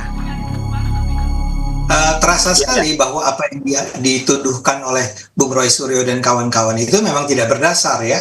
Tuduhan mereka bahwa ini adalah sebuah ijazah palsu itu sangat lemah. Bukti-buktinya, ya. Nah, sekarang tinggal polisi kalau mereka memang menemukan bukti-bukti yang menunjukkan bahwa pernyataan yang berisi tuduhan bahwa ini ijazah palsu itu adalah sesuatu yang benar adanya, bahwa memang pernah dinyatakan oleh Bung Roy atau oleh Bung Risman atau Dr. Tifa, maka wajar sekali kalau itu dinaikkan, ya, menjadi para tersangka di pengadilan, ya. Namun Roy yakin pintu masuk meneliti keaslian ijazah Jokowi yakni dengan menguji keaslian skripsi, di mana Roy mengklaim skripsi Jokowi tidak ada lembar pengesahan ujian. Gini, jadi orang yang pernah kuliah, apalagi Bang Ade ini kan pernah dosen, saya dulu pernah ngajar bareng sama dia, ya gitu. Jadi artinya kita tahulah seseorang yang mau lulus itu kalau mau terbit ijazah itu pasti timbul karya terakhir, karya ujiannya. Kalau itu S1 yaitu adalah skripsi, kalau itu S2 yaitu disertasi, tesis, kalau S3 yaitu disertasi. Nah, nggak ada yang namanya skripsinya Jokowi itu lembar pengesahan ujiannya, nggak ada. Saya udah pegang skripsinya, skripsi asli. Ijazahnya, ya. Bung Roy, ijazah. Nggak ada lembar pengujiannya. Loh iya, skripsi yang tidak ada lembar pengujiannya, dan Prof. Sofyan Effendi juga mengatakan, dan banyak dosen lain mengatakan skripsi itu nggak pernah diuji, ya berarti nggak lulus. Orang yang nggak lulus skripsinya, nggak lulus pendidikannya, nggak dapat ijazah lah. Secara maraton, penyidik Polda Metro Jaya mulai memanggil sejumlah saksi dari pihak terlapor. Selasa kemarin, polisi sudah periksa seorang jurnalis, aktivis perempuan, dan seorang YouTuber. Pemeriksaan para saksi terus berlanjut hingga Jumat nanti. Tim Liputan Kompas TV. Saudara, Dinas Perindustrian dan Perdagangan Provinsi Jawa Tengah meraih penghargaan industri hijau di peringkat ketiga kategori pemerintah daerah dengan implementasi industri hijau terbaik. Pemerintah Provinsi Jawa Tengah meraih peringkat ketiga dalam penghargaan industri hijau untuk kategori pemerintah daerah dengan implementasi industri hijau terbaik. Penghargaan tersebut diterima langsung oleh Wakil Gubernur Jawa Tengah Tas Yassin Maimun di gelar Annual Indonesia Green Industry Summit 2025. Wakil Gubernur Jawa Tengah Tas Yassin Maimun bilang, Jawa Tengah memiliki rengganis pintar yang menghubungkan pemerintah dengan pelaku industri dan kawasan industri untuk membangun Jawa Tengah yang ramah lingkungan. Selain itu, Pemprov Jateng turut memanfaatkan panel surya dan mengolah limbah pabrik menjadi gas yang dapat dimanfaatkan oleh masyarakat. Kami senang dengan adanya penghargaan ini, artinya apa? Di saat era pertumbuhan ekonomi dengan adanya industri atau investasi dari baik itu dari dalam maupun dari luar negeri, sehingga penghargaan ini akan memberikan dampak terhadap para investor untuk percaya kepada daerah kami, kawasan kami yang ada di Jawa Tengah. Dan yang sudah kami lakukan terkait penghargaan ini, kita memiliki rengganis ya Mbak ya, rengganis pintar, yaitu menghubungkan antara pemerintah, pelaku industri dan kawasan industri untuk bersama-sama tumbuh membangun Jawa Tengah dengan ramah terhadap lingkungan atau green industry. Nah ini yang kami dorong, betul-betul dorong, dan kami juga tidak hanya berbicara industrinya saja, tapi kami juga memberikan contoh. Sebagian di pemerintahan kami sudah pakai contoh pason surya panel. Menteri Perindustrian Agus Gumiwang Kartasasmita menjelaskan penghargaan ini diberikan untuk mengapresiasi peran pemerintah daerah dalam mewujudkan ekonomi sirkular, khususnya pengolahan sampah. Menurutnya, semua pihak yang mendapat penghargaan telah melalui proses seleksi yang ketat sehingga hasilnya dapat dipertanggungjawabkan. Karena memang peran pemerintah daerah untuk mewujudkan circular ekonomi itu penting sekali, ya, khususnya yang berkaitan dengan waste management, lebih khusus lagi waste collection, ya, karena semua nilai, semua waste, semua sampah itu sebetulnya ada nilainya, Nah jadi itu peran yang sangat crucial, ya, yang harus dilakukan oleh Pemda. Dan mungkin juga untuk catatan kita ke depan, tidak hanya tingkat provinsi yang akan kita berikan penghargaan, tapi kabupaten kota juga akan kita lihat, ya, perannya sebesar apa untuk membantu mendorong sirkular ekonomi di daerahnya masing-masing. Seleksi yang cukup dan sangat ketat, ya, dan ini kan bukan tahun pertama, ini tahun kedua kita, sehingga Jawa Timur, Jawa Tengah dan Jawa Barat, ketika kita berikan penghargaan, saya kira ada dasar-dasarnya yang bisa kita pertanggungjawabkan secara teknokratis bahwa mereka memang layak untuk mendapatkan penghargaan. Dengan diterimanya penghargaan ini, Pemprov Jawa Tengah berharap dapat meyakinkan investor untuk menanam modal di Jawa Tengah. Pemprov Jawa Tengah menyadari pentingnya sinergi antara pemerintah dan pelaku industri melalui Forum Industri Hijau untuk mewujudkan pertumbuhan ekonomi Jawa Tengah. Renata Panggalo, Andika Ahadiat, Kompas TV, Jakarta. Gempa bermagnitudo 4,9 mengguncang Kabupaten Bekasi, Jawa Barat pada Rabu malam. Getarannya juga dirasakan di Jakarta, Bogor, Karawang, hingga Tangerang Selatan. Informasinya sesaat lagi.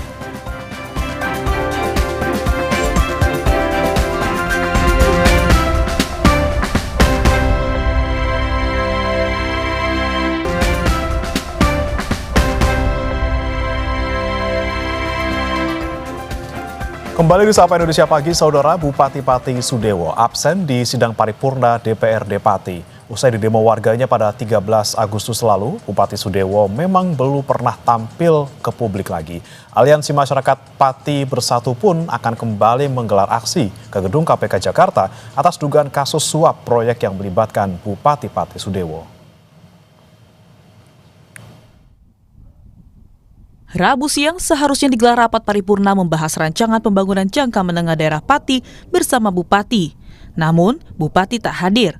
PLT Sekda Pati menyebut Bupati absen karena menghadiri acara Asosiasi Pemerintah Kabupaten seluruh Indonesia. Usai didemo warganya pada 13 Agustus lalu, Bupati Sudewo memang belum pernah tampil ke publik lagi, termasuk saat peringatan Hari Kemerdekaan Republik Indonesia. Pak, kehadiran Pak Bupati kenapa ini Pak? Pak Bupati nggak hadir kenapa? Ada kegiatan, beliau itu kan wakil ketua APKASI, ya, Asosiasi Pemerintah Kabupaten Kota Seluruh Indonesia. Berarti nggak ada di Pati ya Pak ya? Nggak, hari ini. Pak, tentang pansus ada petunjuk Pak? Meski tak hadir dalam paripurna DPRD Pati, namun foto Bupati Pati Sudewo banyak tersebar di media sosial tengah bersama inisiator sekaligus Ketua Aliansi Masyarakat Bersatu, Ahmad Hussein. Dalam keterangannya, Ahmad Hussein memutuskan untuk membatalkan aksi lanjutan demo Pati Jilid 2. Hussein juga menyatakan mundur dari kepemimpinan aliansi.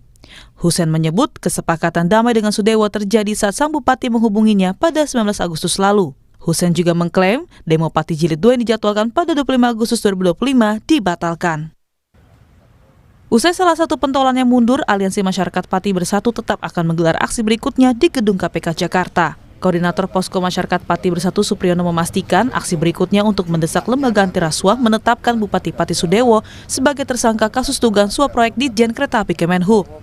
Untuk mendukung agenda tersebut, Aliansi membuka posko penggalangan donasi. Supriyono menambahkan bahwa pihaknya juga akan terus mengawal pansus hak angket yang sedang bekerja. Kita tujuannya kita mau ke Jakarta, ke KPK ya, RI Gedung Jakarta untuk melakukan aksi untuk mendesak agar KPK untuk mengusut tuntas yang terjadi dugaan korupsi Bapak Sudewo begitu. Terkait kenaikan PBB, Pansus Hak Angket DPRD Pati juga mengungkap bahwa usulan menaikkan bukan berasal dari camat dan kepala desa sebagaimana yang diklaim Bupati Sudewo sebelumnya. Anggota Pansus Hak Angket lainnya menyatakan kebijakan menaikkan PBB hingga 250% tidak pernah dibicarakan dengan DPRD. Kini, rakyat Pati sudah bergerak. Bola sekarang ada di tangan DPRD. Akankah DPRD Pati mampu membuktikan kesalahan Bupati Pati Sudewo sehingga memenuhi syarat untuk pemakzulan? Tim Liputan Kompas TV. Gempa bermagnitudo 4,9 mengguncang Kabupaten Bekasi, Jawa Barat pada Rabu malam. Gempa berada pada 14 km tenggara Kabupaten Bekasi dengan kedalaman 10 km. Dirasakan di Jakarta, Bogor, Karawang, hingga Tangerang Selatan.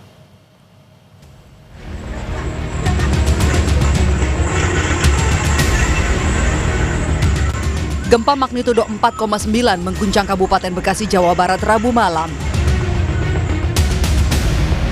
Pusat gempa berada 14 km tenggara Kabupaten Bekasi dengan kedalaman 10 km. Gempa juga dirasakan di sejumlah wilayah seperti Karawang, Purwakarta, Bogor, Depok hingga Jakarta. Di Karawang, gempa membuat tenaga kesehatan dan pasien di Rumah Sakit Permata Keluarga panik. Mereka berhamburan keluar ruang perawatan untuk menyelamatkan diri. Bahkan sejumlah bangunan dan fasilitas umum di 3 kecamatan di wilayah Kabupaten Karawang rusak. Pendataan sementara korban jiwa tidak ada. Terus bangunan lagi pendataan, seluruh para camat dan kepala desa lagi inventaris daerah masing-masing untuk korban gempa. Ada tiga kecamatan ya? 3 kecamatan. Tegalwaru, Pangkalan, sama Teluk Jambi Barat. Nah, itu lagi diinventarisir dulu. Sementara, satu rumah warga di Desa Cilangkap, Kecamatan Babakan Cikao, Purwakarta, rusak di bagian dapur dan tembok ambruk akibat gempa yang terjadi di Kabupaten Bekasi. Sementara, objek vital Bendungan Jatiluhur dan Cirata juga dilaporkan masih aman akibat gempa. Dan ini juga beberapa kali terjadi gempa susulan dan dampaknya juga masih terasa di kita walaupun kecil. Jadi kita juga sudah mendapat informasi dari provinsi dan BNPB bahwa Bendungan Jatiluhur dan Cirata itu dinyatakan aman, tidak berdampak dengan adanya gempa di Kabupaten Bekasi. Selain merusak sejumlah bangunan, gempa di Kabupaten Bekasi juga membuat sistem deteksi gempa di jalur kereta cepat menyala dan membuat PT KCIC membatalkan 8 perjalanan kereta, yaitu kedatangan dan keberangkatan dari stasiun kereta cepat Halim. KCIC mengucapkan permohonan maaf atas kondisi tersebut. Tentunya ini dilakukan untuk keselamatan dan juga keamanan perjalanan kereta. Sehingga diputuskan untuk perjalanan ke Awus mulai pukul 8 malam sampai dengan kereta terakhir pada Rabu 20 Agustus dibatalkan. Total ada 8 perjalanan yang dibatalkan, 4 dari Halim menuju Tegaluar dan 4 dari Tegaluar menuju Halim. Dan penumpang yang terdampak pembatalan akan diberikan pengembalian biaya tiket sebesar 100% dari harga tiket yang telah dikenakan dengan metode cash ataupun ataupun juga transfer. Dan proses pembatalan bisa dilakukan hingga H-3. Dan sementara untuk penumpang yang sudah ada di stasiun Padalarang, ini juga dibantu diarahkan oleh petugas untuk dapat menggunakan juga kereta Pangandaran yang berangkat dari stasiun Padalarang KAI pada pukul 22.21. Analisis parameter sumber gempa bumi BMKG menunjukkan gempa diakibatkan oleh sesar naik pada zona sesar Baribis, yaitu sesar yang melintang melewati sejumlah wilayah di Jawa Barat seperti Cirebon, Indramayu, Majalengka, Subang, Purwakarta, Karawang, dan Bekasi. Tim Liputan Kompas TV. Gempa berkekuatan magnitudo 4,9 mengguncang Kabupaten Bekasi, Jawa Barat pada Rabu malam. Untuk mengetahui apa saja yang terdampak dan bagaimana penanganannya pasca gempa, sudah bergabung bersama kami secara daring Kepala Pusat Data Informasi dan Komunikasi Kebencanaan BNPB Abdul Bohari. Selamat pagi Pak Bohari. Selamat pagi Mas Brahmana. Ya, Pak Bohari, sejauh ini dari pantauan BNPB di lapangan, seperti apa situasi pasca gempa? Iya, setelah kita menerima informasi dari BMKG, gempa tadi malam jam pukul 19.54 magnitudo 4,9, Kepala BNPB langsung memerintahkan tim reaksi cepat BNPB untuk turun ke lokasi. Ada 4 kabupaten kota yang kita turun menyisir dan melakukan kaji cepat situasi. Kabupaten Bekasi, Kota Bekasi, Kabupaten Karawang. Hasil tim yang bekerja 1 malam penuh hingga tadi pagi, kita mendapatkan laporan yang sudah kita validasi. Itu untuk korban jiwa, baik itu meninggal dan luka, itu tidak ada. Kemudian untuk kerusakan fisik bangunan dan perumahan, kita mencatat ada 1 fasilitas pendidikan SDN Kota Maneh 2 Kecamatan Tegalwaru yang plafon atapnya roboh. Kemudian ada aula Kecamatan Pangkalan yang juga plafon atapnya roboh. Kemudian untuk rumah masyarakat itu terdampak kerusakan ringan hingga kerusakan sedang di Kabupaten Karawang sebanyak 26 unit. Ini yang kita dapatkan, baik itu data dari tim BPBD maupun tim BNPB sendiri yang bersama-sama melakukan kaji cepat situasi di lapangan. Pagi ini tim masih bekerja, tentu saja penyisiran dan pemetaan cepat situasi di lapangan tadi malam mungkin belum maksimal. Pagi ini kita akan sisir ulang di sekitar daerah epicentrum Bekasi Tenggara dan Karawang untuk benar-benar mendapatkan gambaran utuh kira-kira seperti apa dampak kerusakan yang terjadi. Yang pasti untuk sementara tidak ada korban jiwa dan korban kerusakan kerusakan bangunan itu 26 unit rumah rusak ringan hingga rusak sedang, dan 1 plastik dan 1 gedung kantor rusak ringan, Mas Primana. Oke, kalau untuk kerusakan ini kan ada di Karawang ya Pak Bohari. Kemudian kalau untuk di Bekasi, kabupaten maupun kota seperti apa? Apakah masih akan dicek pagi hari ini? Ya, tim kita masih bergerak, masih berjalan pagi ini di Kota Bekasi, Kabupaten Bekasi, dan Kabupaten Karawang. Dan tim saat ini sudah lebih dekat ke daerah epicenter untuk melihat seperti apa kira-kira dampak di sana. Tetapi dari pengamatan singkat pagi ini tim sudah di lapangan, alhamdulillah tidak ada yang terlalu signifikan, tetapi tentu saja ini nantinya dinamis. Kita akan menerima laporan update dari tim di lapangan yang nanti juga akan kita teruskan ke masyarakat. Mas Primana. Baik, untuk 26 unit rumah yang rusak ringan maupun sedang di Karawang, Pak Bohari, apakah ada penanganan khusus mungkin untuk para korban yang saat ini terdampak seperti itu? Apakah ada pengungsian atau seperti apa, Pak? Untuk sementara belum ada pengungsian terpusat, tetapi tentu saja tim kita berkoordinasi dengan BPBD untuk melihat kebutuhan di lapangan. Yang pasti Kepala BNPB sudah memerintahkan untuk kita bersama-sama pemerintah daerah menjamin kebutuhan dasar dan logistik warga yang terdampak, apakah itu nanti diperlukan satu pengungsian terpusat atau pengungsian mandiri yang sifatnya berada di dekat rumah masing-masing. Nah, BNPB juga sudah menyiapkan dukungan logistik yang diperlukan sekiranya nanti sesuai dengan dinamika di lapangan. Artinya ini masih dinamis, datanya juga masih kita terus berkembang, tetapi pada dasarnya ketika ada bencana yang menimpa masyarakat, tentu saja ada dukungan insentif perbaikan dari pemerintah seperti yang sudah sejauh ini kita lakukan di tempat-tempat lain, seperti penggantian rumah rusak, kemudian dana tumbuh hunian dan seterusnya. Oke, baik, tadi dilaporkan ada 26 rusak rumah, kemudian fasilitas pendidikan, ada juga aula. Tapi kalau untuk infrastruktur, Pak Muhari, apakah ada kerusakan misalnya jalan atau fasilitas lainnya? Untuk fasilitas publik dan fasilitas kritis, karena di situ juga ada waduk ya, bendungan, ini kita masih berkoordinasi dengan PUPR yang memiliki kewenangan di situ, dan mungkin nanti untuk langkah-langkah antisipasinya juga BNPB akan berkoordinasi dengan kementerian yang memang terkait tusi dan kewenangannya ada di situ. Oke, baik, kami nantikan nanti Pak Muhari bagaimana perkembangan di sana, terutama di epicentrum gempa di Kabupaten dan juga Kota Bekasi. Terima kasih Pak Abdul Muhari, Kepala Pusat Data Informasi dan Komunikasi Kebencanaan BNPB telah bergabung bersama kami. Jangan beranjak, saudara, kami akan kembali dengan informasi bunga acuan Bank Indonesia atau BI Rate turun. Pertumbuhan kredit perbankan juga melambat sangat tajam. Padahal ekonomi melesat sampai 5,12% di kuartal 2. Lazimkah kondisi ini terjadi? Bagaimana merasionalisasi kebijakan ini dengan angka pertumbuhan ekonomi yang gemilang? Kami akan kembali dalam Kompas Bisnis bersama dengan rekan saya Putri Oktaviani yang akan mewawancarai Kepala Ekonom Bank Permata Joshua Pardede.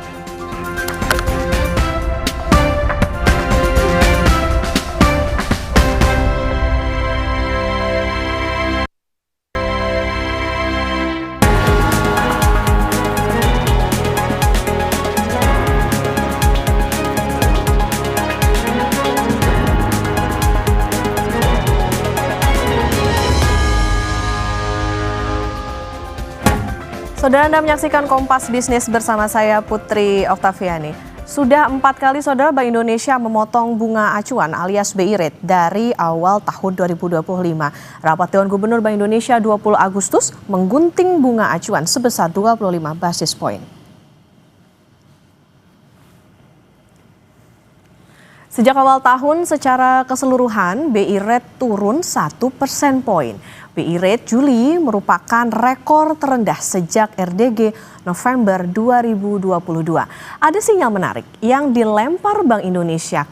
Ke depan, Bank Sentral akan terus mencermati ruang penurunan suku bunga untuk mendorong pertumbuhan ekonomi yang lebih tinggi sejalan dengan rendahnya perakiraan inflasi dengan tetap mempertahankan stabilitas nilai tukar rupiah. Perlu dicatat saudara, suku bunga acuan Bank Indonesia turun saat ekonomi justru sedang meroket ke 5,12%.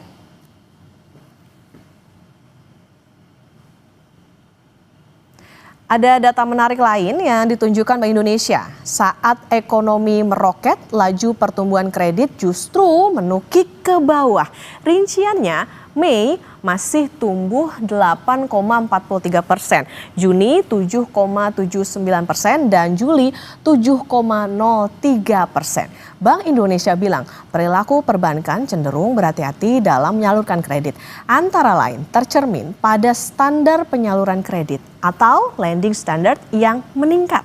Perbankan juga lebih memilih menempatkan kelebihan likuiditas pada surat-surat berharga. Dalam RDG, Gubernur Bank Indonesia Peri Warjio bilang ekonomi global masih tidak pasti, tetapi ekonomi Indonesia berpeluang membaik. Secara keseluruhan, trennya pertumbuhan ekonomi global akan menurun, inflasinya akan kecenderungan menurun, arah kebijakan moneter akan akomodatif, tapi tentu saja dalam jangka pendek karena ketidakpastian, kebijakan revisor tarif itu masih dinamis, masih akan terus bergerak. Inilah yang membawa suatu ketidakpastian pasar keuangan global jangka pendek. Dua, mengenai pertumbuhan ekonomi terkini pasca data PDB kuartal 2 2025. Tadi kami sampaikan hasil pembahasan kami di rapat Dewan Gubernur di semester 2 ini pertumbuhan ekonomi Indonesia itu akan membaik. Satu, karena memang kinerja ekspor yang masih akan terus membaik ke berbagai negara dengan tentu saja dampak resiprocal tariff yang lebih rendah dari perkiraan, sehingga kinerja ekspor masih menjadi penopang pertumbuhan ekonomi dunia. Indonesia, mohon maaf. Nah, saudara, wajarkah atau lazimkah BI Rate turun saat ekonomi melesat? Lazimkah penyaluran kredit melambat saat ekonomi melesat? Kompas Bisnis akan tanya ke Joshua Pardede, Kepala Ekonom Bank Permata. Selamat pagi, Mas Joshua. Selamat pagi, Okta. Mas Joshua, ini kan dikatakan ekonominya melesat, tapi kenapa sih bunganya turun? Bukankah penurunan bunga itu selalu identik dengan pro-growth dilakukan saat ekonomi sulit gerak ataupun sebagai rem, justru ketika lajunya sangat cepat hingga bunga turun nih untuk mencegah supaya ekonominya nggak overheat gitu?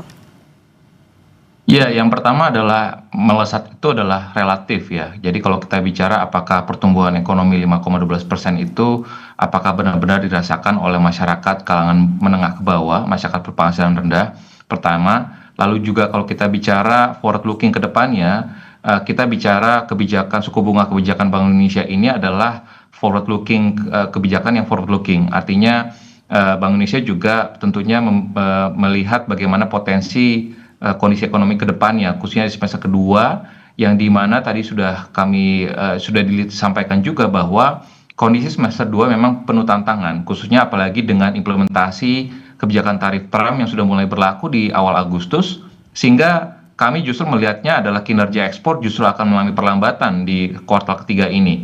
Dan ditambah lagi juga dengan beberapa indikasi lainnya, seperti misalkan kalau kita melihat di kuartal kedua dengan adanya banyaknya libur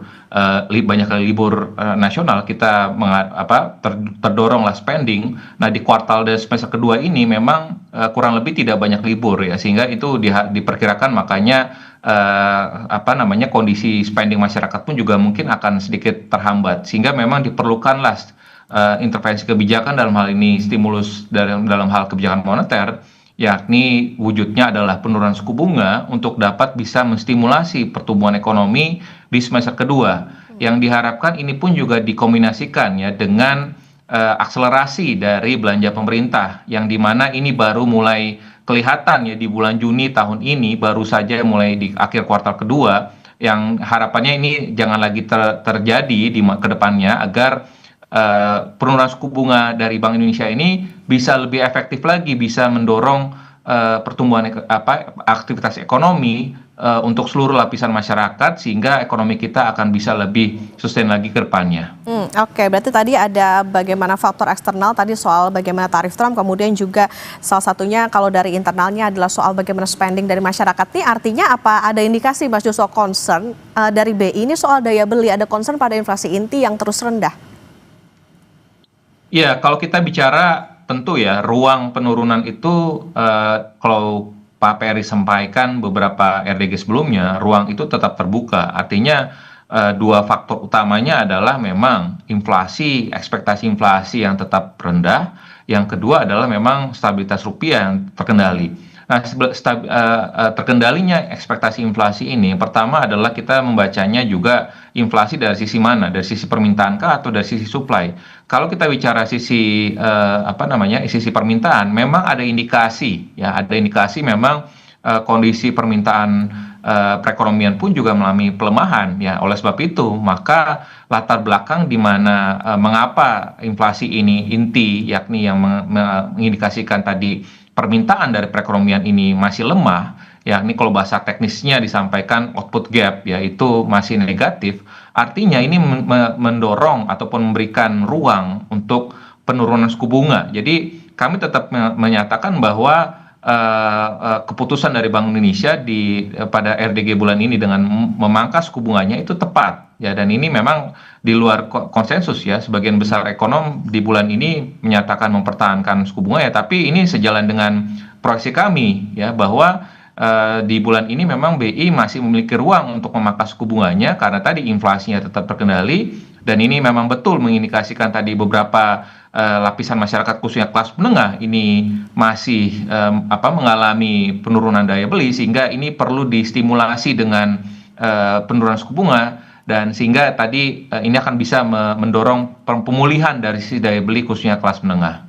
Oke, jadi catatan bahwa keputusan BI ini tepat, semoga harapannya juga bisa diakselerasi nih sama perbankan. Mas Joshua, yang juga jadi catatan ini soal adalah pertumbuhan kredit perbankan yang terus melambat. Kalau dari catatan BI itu pada Juli 2025 tumbuhnya 7,03, ini menurun dibandingkan dengan bulan sebelumnya 7,77%. Nah, perlambatannya ini kan makin tajam. Oke, kita paham jika investasinya naik signifikan, tapi lazim nggak kredit turun saat investasinya naik dan terjadi saat ekonominya naik? Jangan-jangan pertumbuhan ekonomi sekarang kayaknya pemerintah overclaim gitu dengan kondisi sekarang. Nah, sebenarnya kalau kita ini juga mestinya dipertanyakan juga. Artinya data PDB kuartal 2 di mana investasi yang meningkat hingga PMTB-nya ya mendekati 7%, itu kan juga agak bertentangan dengan pertumbuhan kredit yang cenderung melambat. Namun kalau kita telusuri lebih dalam lagi, mengapa pertumbuhan kredit ini melambat? Investasi ini ternyata cukup banyak dipengaruhi ataupun disupport ya oleh dana internal, artinya retain earning, ya artinya mungkin dana keuntungan sebelumnya ditahan gitu ya, artinya jadi sektor usaha ataupun dunia usaha tidak menggunakan kredit perbankan untuk melakukan ekspansi ataupun investasi, sehingga tadi pertumbuhan kreditnya pun juga mengalami pelemahan. Itu dalam kasus kredit modal kerja ataupun kredit investasi. Lalu terkait dengan kredit konsumsi, tentunya tadi masih berkaitan dengan kelas menengah ataupun secara konsumsi secara umum ya, di mana tadi misalkan untuk beberapa konsumen kecenderungannya saat ini masih menunda misalkan untuk pembelian perumahan ataupun pembelian mobil ya. Saat ini justru terjadi tren behaviornya down trading, artinya yang misalkan masyarakat sebelumnya beli mobil baru, saat ini justru malah kecenderungannya beli mobil bekas ya. Itu terindikasi juga misalkan pembiayaan multi finance di mobil-mobil bekas itu meningkat sangat signifikan sekali. Artinya nyata sekali bahwa permintaan kredit baik itu konsumsi dan juga seluruh modal kerja dan juga investasi ini cenderung mengalami pelemahan karena tadi investasinya disupport oleh dana internal, karena mungkin beberapa sektor misalkan pertambangan dan juga perkebunan CPO masih mendapatkan windfall komoditas sehingga dana cash-nya masih berlebih sehingga belum membutuhkan pembiayaan dari perbankan. Dan tadi di sisi lainnya ada konsumsinya masyarakat pun juga menunda belanja sehingga permintaan kredit konsumsi pun juga tertahan seperti itu. Oke, ini yang perlu dijelaskan oleh pemerintah. Soalnya kalau misalnya lihat kondisinya nih kayaknya masyarakat juga lagi ngerem nih buat ngambil kredit. Mas Joshua, teknis tapi sebenarnya ini menarik juga. Sebagai penegasan, Bank Indonesia kan bilang juga nih, perilaku perbankan itu cenderung hati-hati dalam menyalurkan kredit. Antara lain tercermin pada standar penyaluran kredit atau lending standard yang meningkat. Sebenarnya apa ini perbankan kita nih melihat ada faktor resiko nggak ke depan? Ya, kalau kita melihat dari proyeksi ya ekonomi global dari IMF, World Bank, ADB yang menyatakan bahwa pertumbuhan global tahun depan ya, tentu perbankan juga melihat risiko kan nggak mungkin melihatnya 1-2 bulan ke depan saja, tapi melihatnya 1-2 tahun ke depan.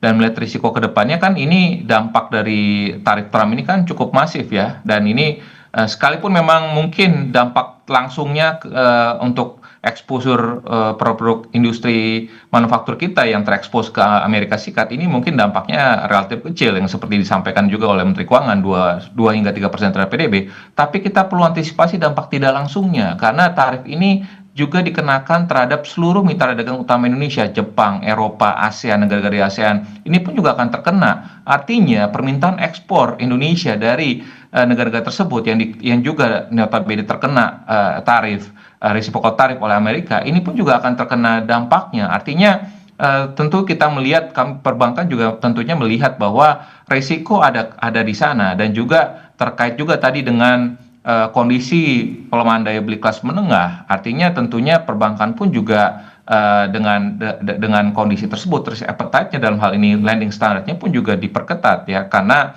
melihat juga bahwa kinerja misalkan UMKM, kredit UMKM, misalkan risiko kreditnya, trennya menunjukkan tren yang meningkat dalam 1-2 tahun terakhir ini, sehingga hal itu saya pikir sangat rasional bagi perbankan untuk mengetatkan lending standarnya, dan karena kembali lagi yang perlu kita ingat adalah bahwa sektor perbankan adalah will always follow the economy. Ketika ekonominya melambat, ya tentunya perbankan akan cenderung mengerem. Pada saat ekonominya menunjukkan pertumbuhan, dengan sendirinya saya pikir perbankan pun juga akan terus mendorong intermediasi perbankannya, fungsi intermediasinya kepada sektor real. Jadi ini bukan berarti perbankan menahan, tapi tentunya karena tadi ada faktor risiko di depannya, sehingga ya perbankan cenderung memperketat lending standar kreditnya. Oke, berarti ini menjadi sebuah langkah preventif. Tentunya tadi soal bagaimana akrobatnya Presiden Trump dan juga bagaimana dampaknya ke asumsi nilai tukar rupiah. Nanti kita lanjutkan kembali, Mas Joshua dan saudara tetap bersama kami di Kompas Bisnis.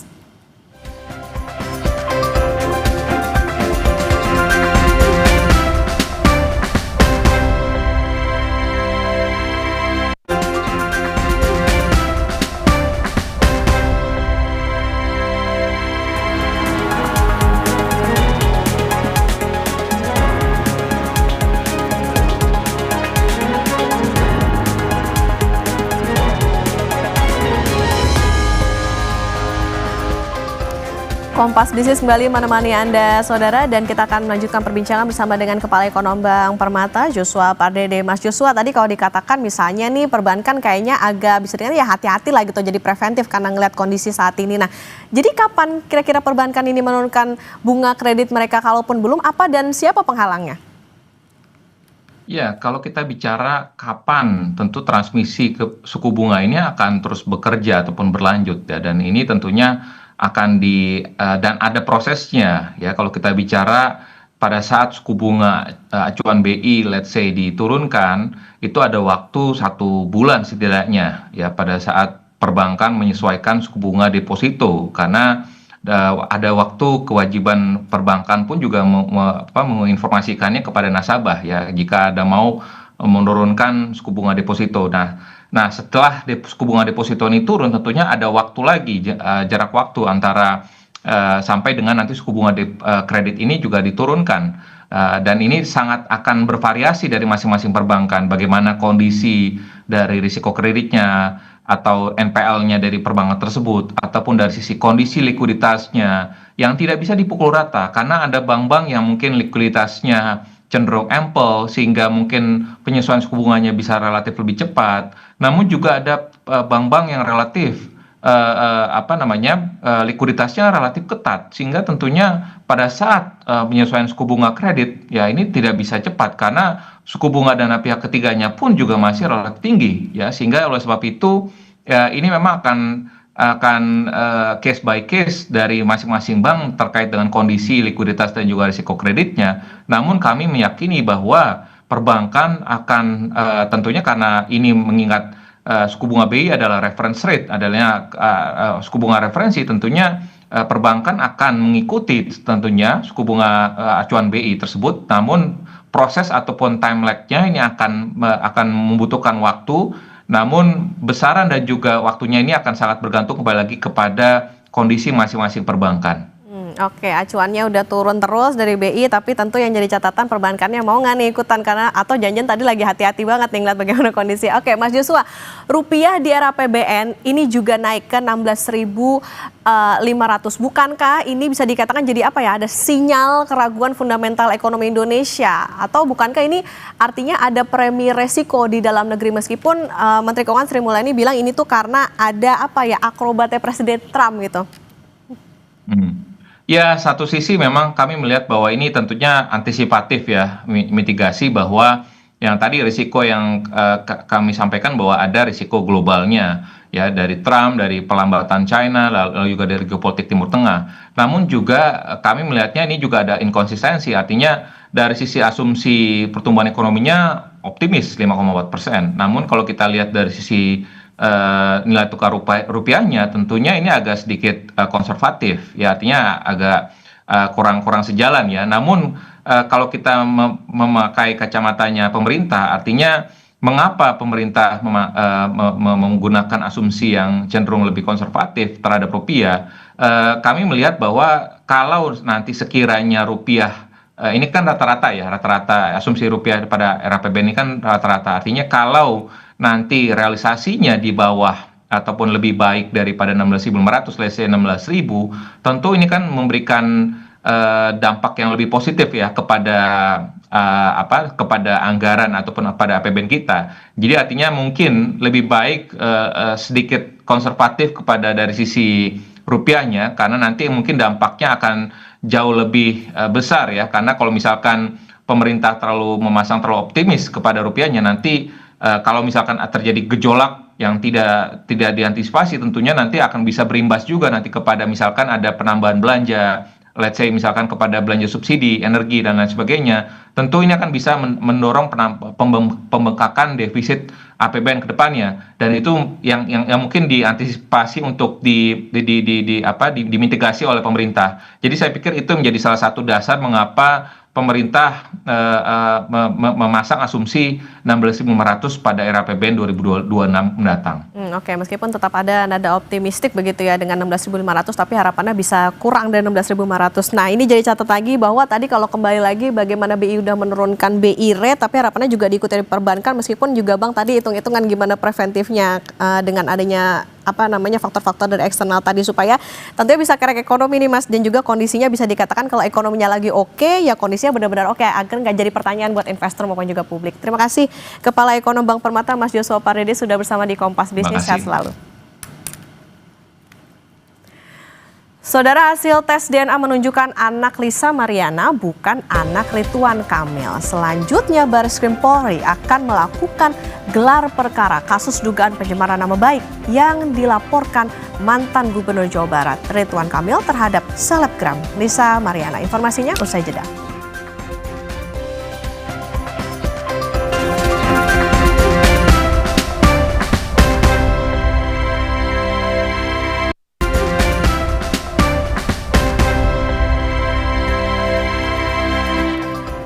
Saya Adisti Larasati masih menemani Anda dalam Sapa Indonesia Pagi. Saudara, usai mengumumkan hasil tes DNA, Direktorat Tindak Pidana Siber Ditipit Siber Barreskrim Polri segera menggelar perkara kasus dugaan pencemaran nama baik yang dilaporkan oleh mantan Gubernur Jawa Barat Ridwan Kamil terhadap selebgram Lisa Mariana.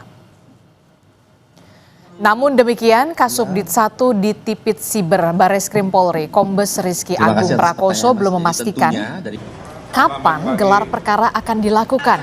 Rizky mengatakan gelar perkara dilakukan guna menetapkan tersangka dalam kasus yang dilaporkan RK terkait dengan dugaan pencemaran nama baik dengan terlapor Lisa Mariana melalui sejumlah media sosial. Hingga kini saudara Ditipit Siber Barreskrim Polri masih mendalami laporan pencemaran nama baik yang diajukan Ridwan Kamil terhadap Lisa Mariana 11 April 2025 yang lalu. Tentunya dari penyidik terkait dengan informasi ini kita akan melakukan langkah-langkah untuk memberikan kepastian hukum. Mungkin langkah yang paling dekat adalah kita akan melakukan gelar perkara terkait dengan langkah-langkah apa yang akan kita lakukan kemudian. Demikian Mas, terima kasih. Barreskrim Polri segera menggelar perkara kasus dugaan pencemaran nama baik yang dilaporkan mantan Gubernur Jawa Barat Ridwan Kamil terhadap selebgram Lisa Mariana. Dan lebih lengkapnya kita tanyakan kepada jurnalis Kompas TV, sudah ada Triksi Valensina di Barreskrim Polri. Triksi, setelah kemarin Barreskrim sudah mengungkap hasil tes DNA Ridwan Kamil tidak cocok dengan anak selebgram Lisa Mariana, kapan gelar perkara akan segera dilakukan untuk penetapan tersangka? Triksi.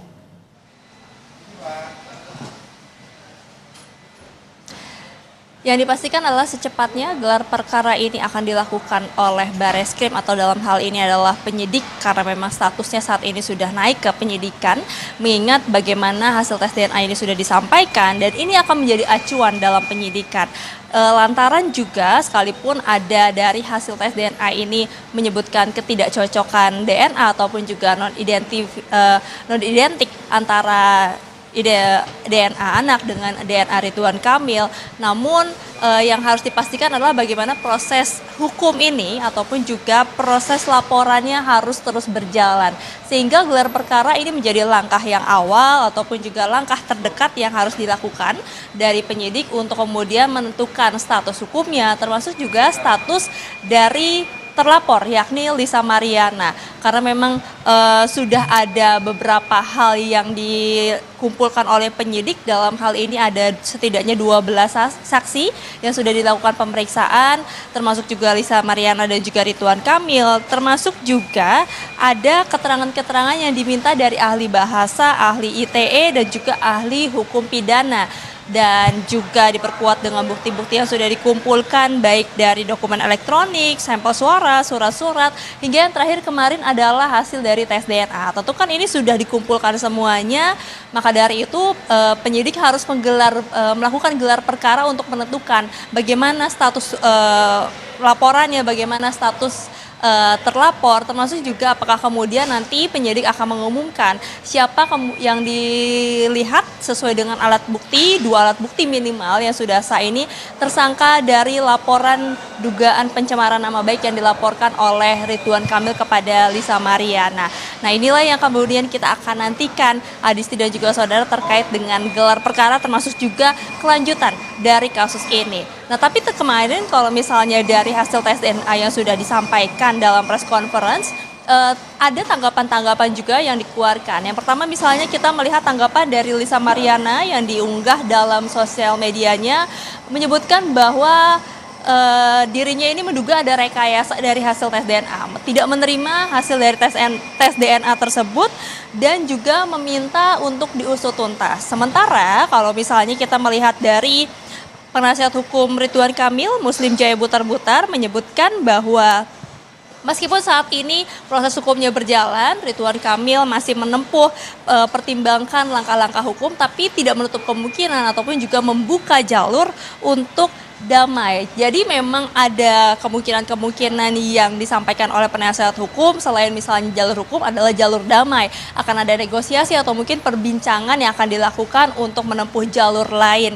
Nah, inilah yang juga kita saksikan bersama-sama Adisti dan juga saudara bagaimana dari dua pihak ya, baik dari kepolisian maupun juga dari pihak antara terlapor dan juga pelapor, apakah kemudian ini akan ada finalnya ataupun juga akhirnya dari kasus-kasus yang kemudian juga sudah sampai saat ini terbuka. Dan kalau misalnya terakhir kita melihat juga bagaimana backstory-nya ini sudah ada gugatan, lalu kemudian laporan sudah mencapai Bareskrim, tentu saja yang harus dinantikan adalah apakah memang ada hasil dari laporan maupun juga dari gugatan yang memang saat ini juga masih berjalan dua-duanya. Yang kita juga harus nantikan terdekat adalah kapan gelar perkara dilakukan dan apa hasil dari laporan penyidik yang saat ini sedang menggodok dari hasil bukti-bukti maupun juga keterangan-keterangan yang dikumpulkan sampai saat ini. Adisti. Baik, terima kasih informasi jurnalis Kompas TV Triksi Valencia dan juga juru kamera Riki Sultana melaporkan langsung dari Bareskrim Polri. Saudara, informasi penting dan juga menarik lainnya masih akan kami hadirkan, jadi tetaplah bersama kami dalam Sapa Indonesia Pagi.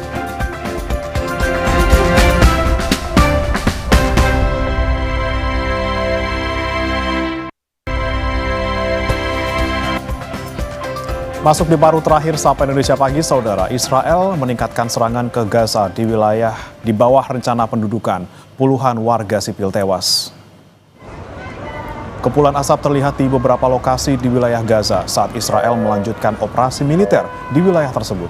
Serangan bertubi terjadi 10 hari berturut-turut sejak rencana pendudukan Israel. Sedikitnya 33 orang tewas termasuk anak-anak dalam serangan yang terjadi Rabu dini hari.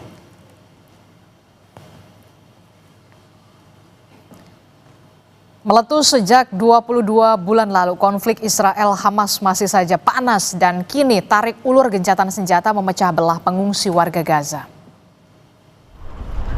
Penduduk kota Gaza yang mengungsi terpecah belah mengenai potensi kesepakatan gencatan senjata yang dapat memungkinkan mereka pulang ke rumah. Ada yang optimis bahwa gencatan senjata bakal terrealisasi, tapi ada warga yang merasa gencatan senjata adalah harapan yang sia-sia.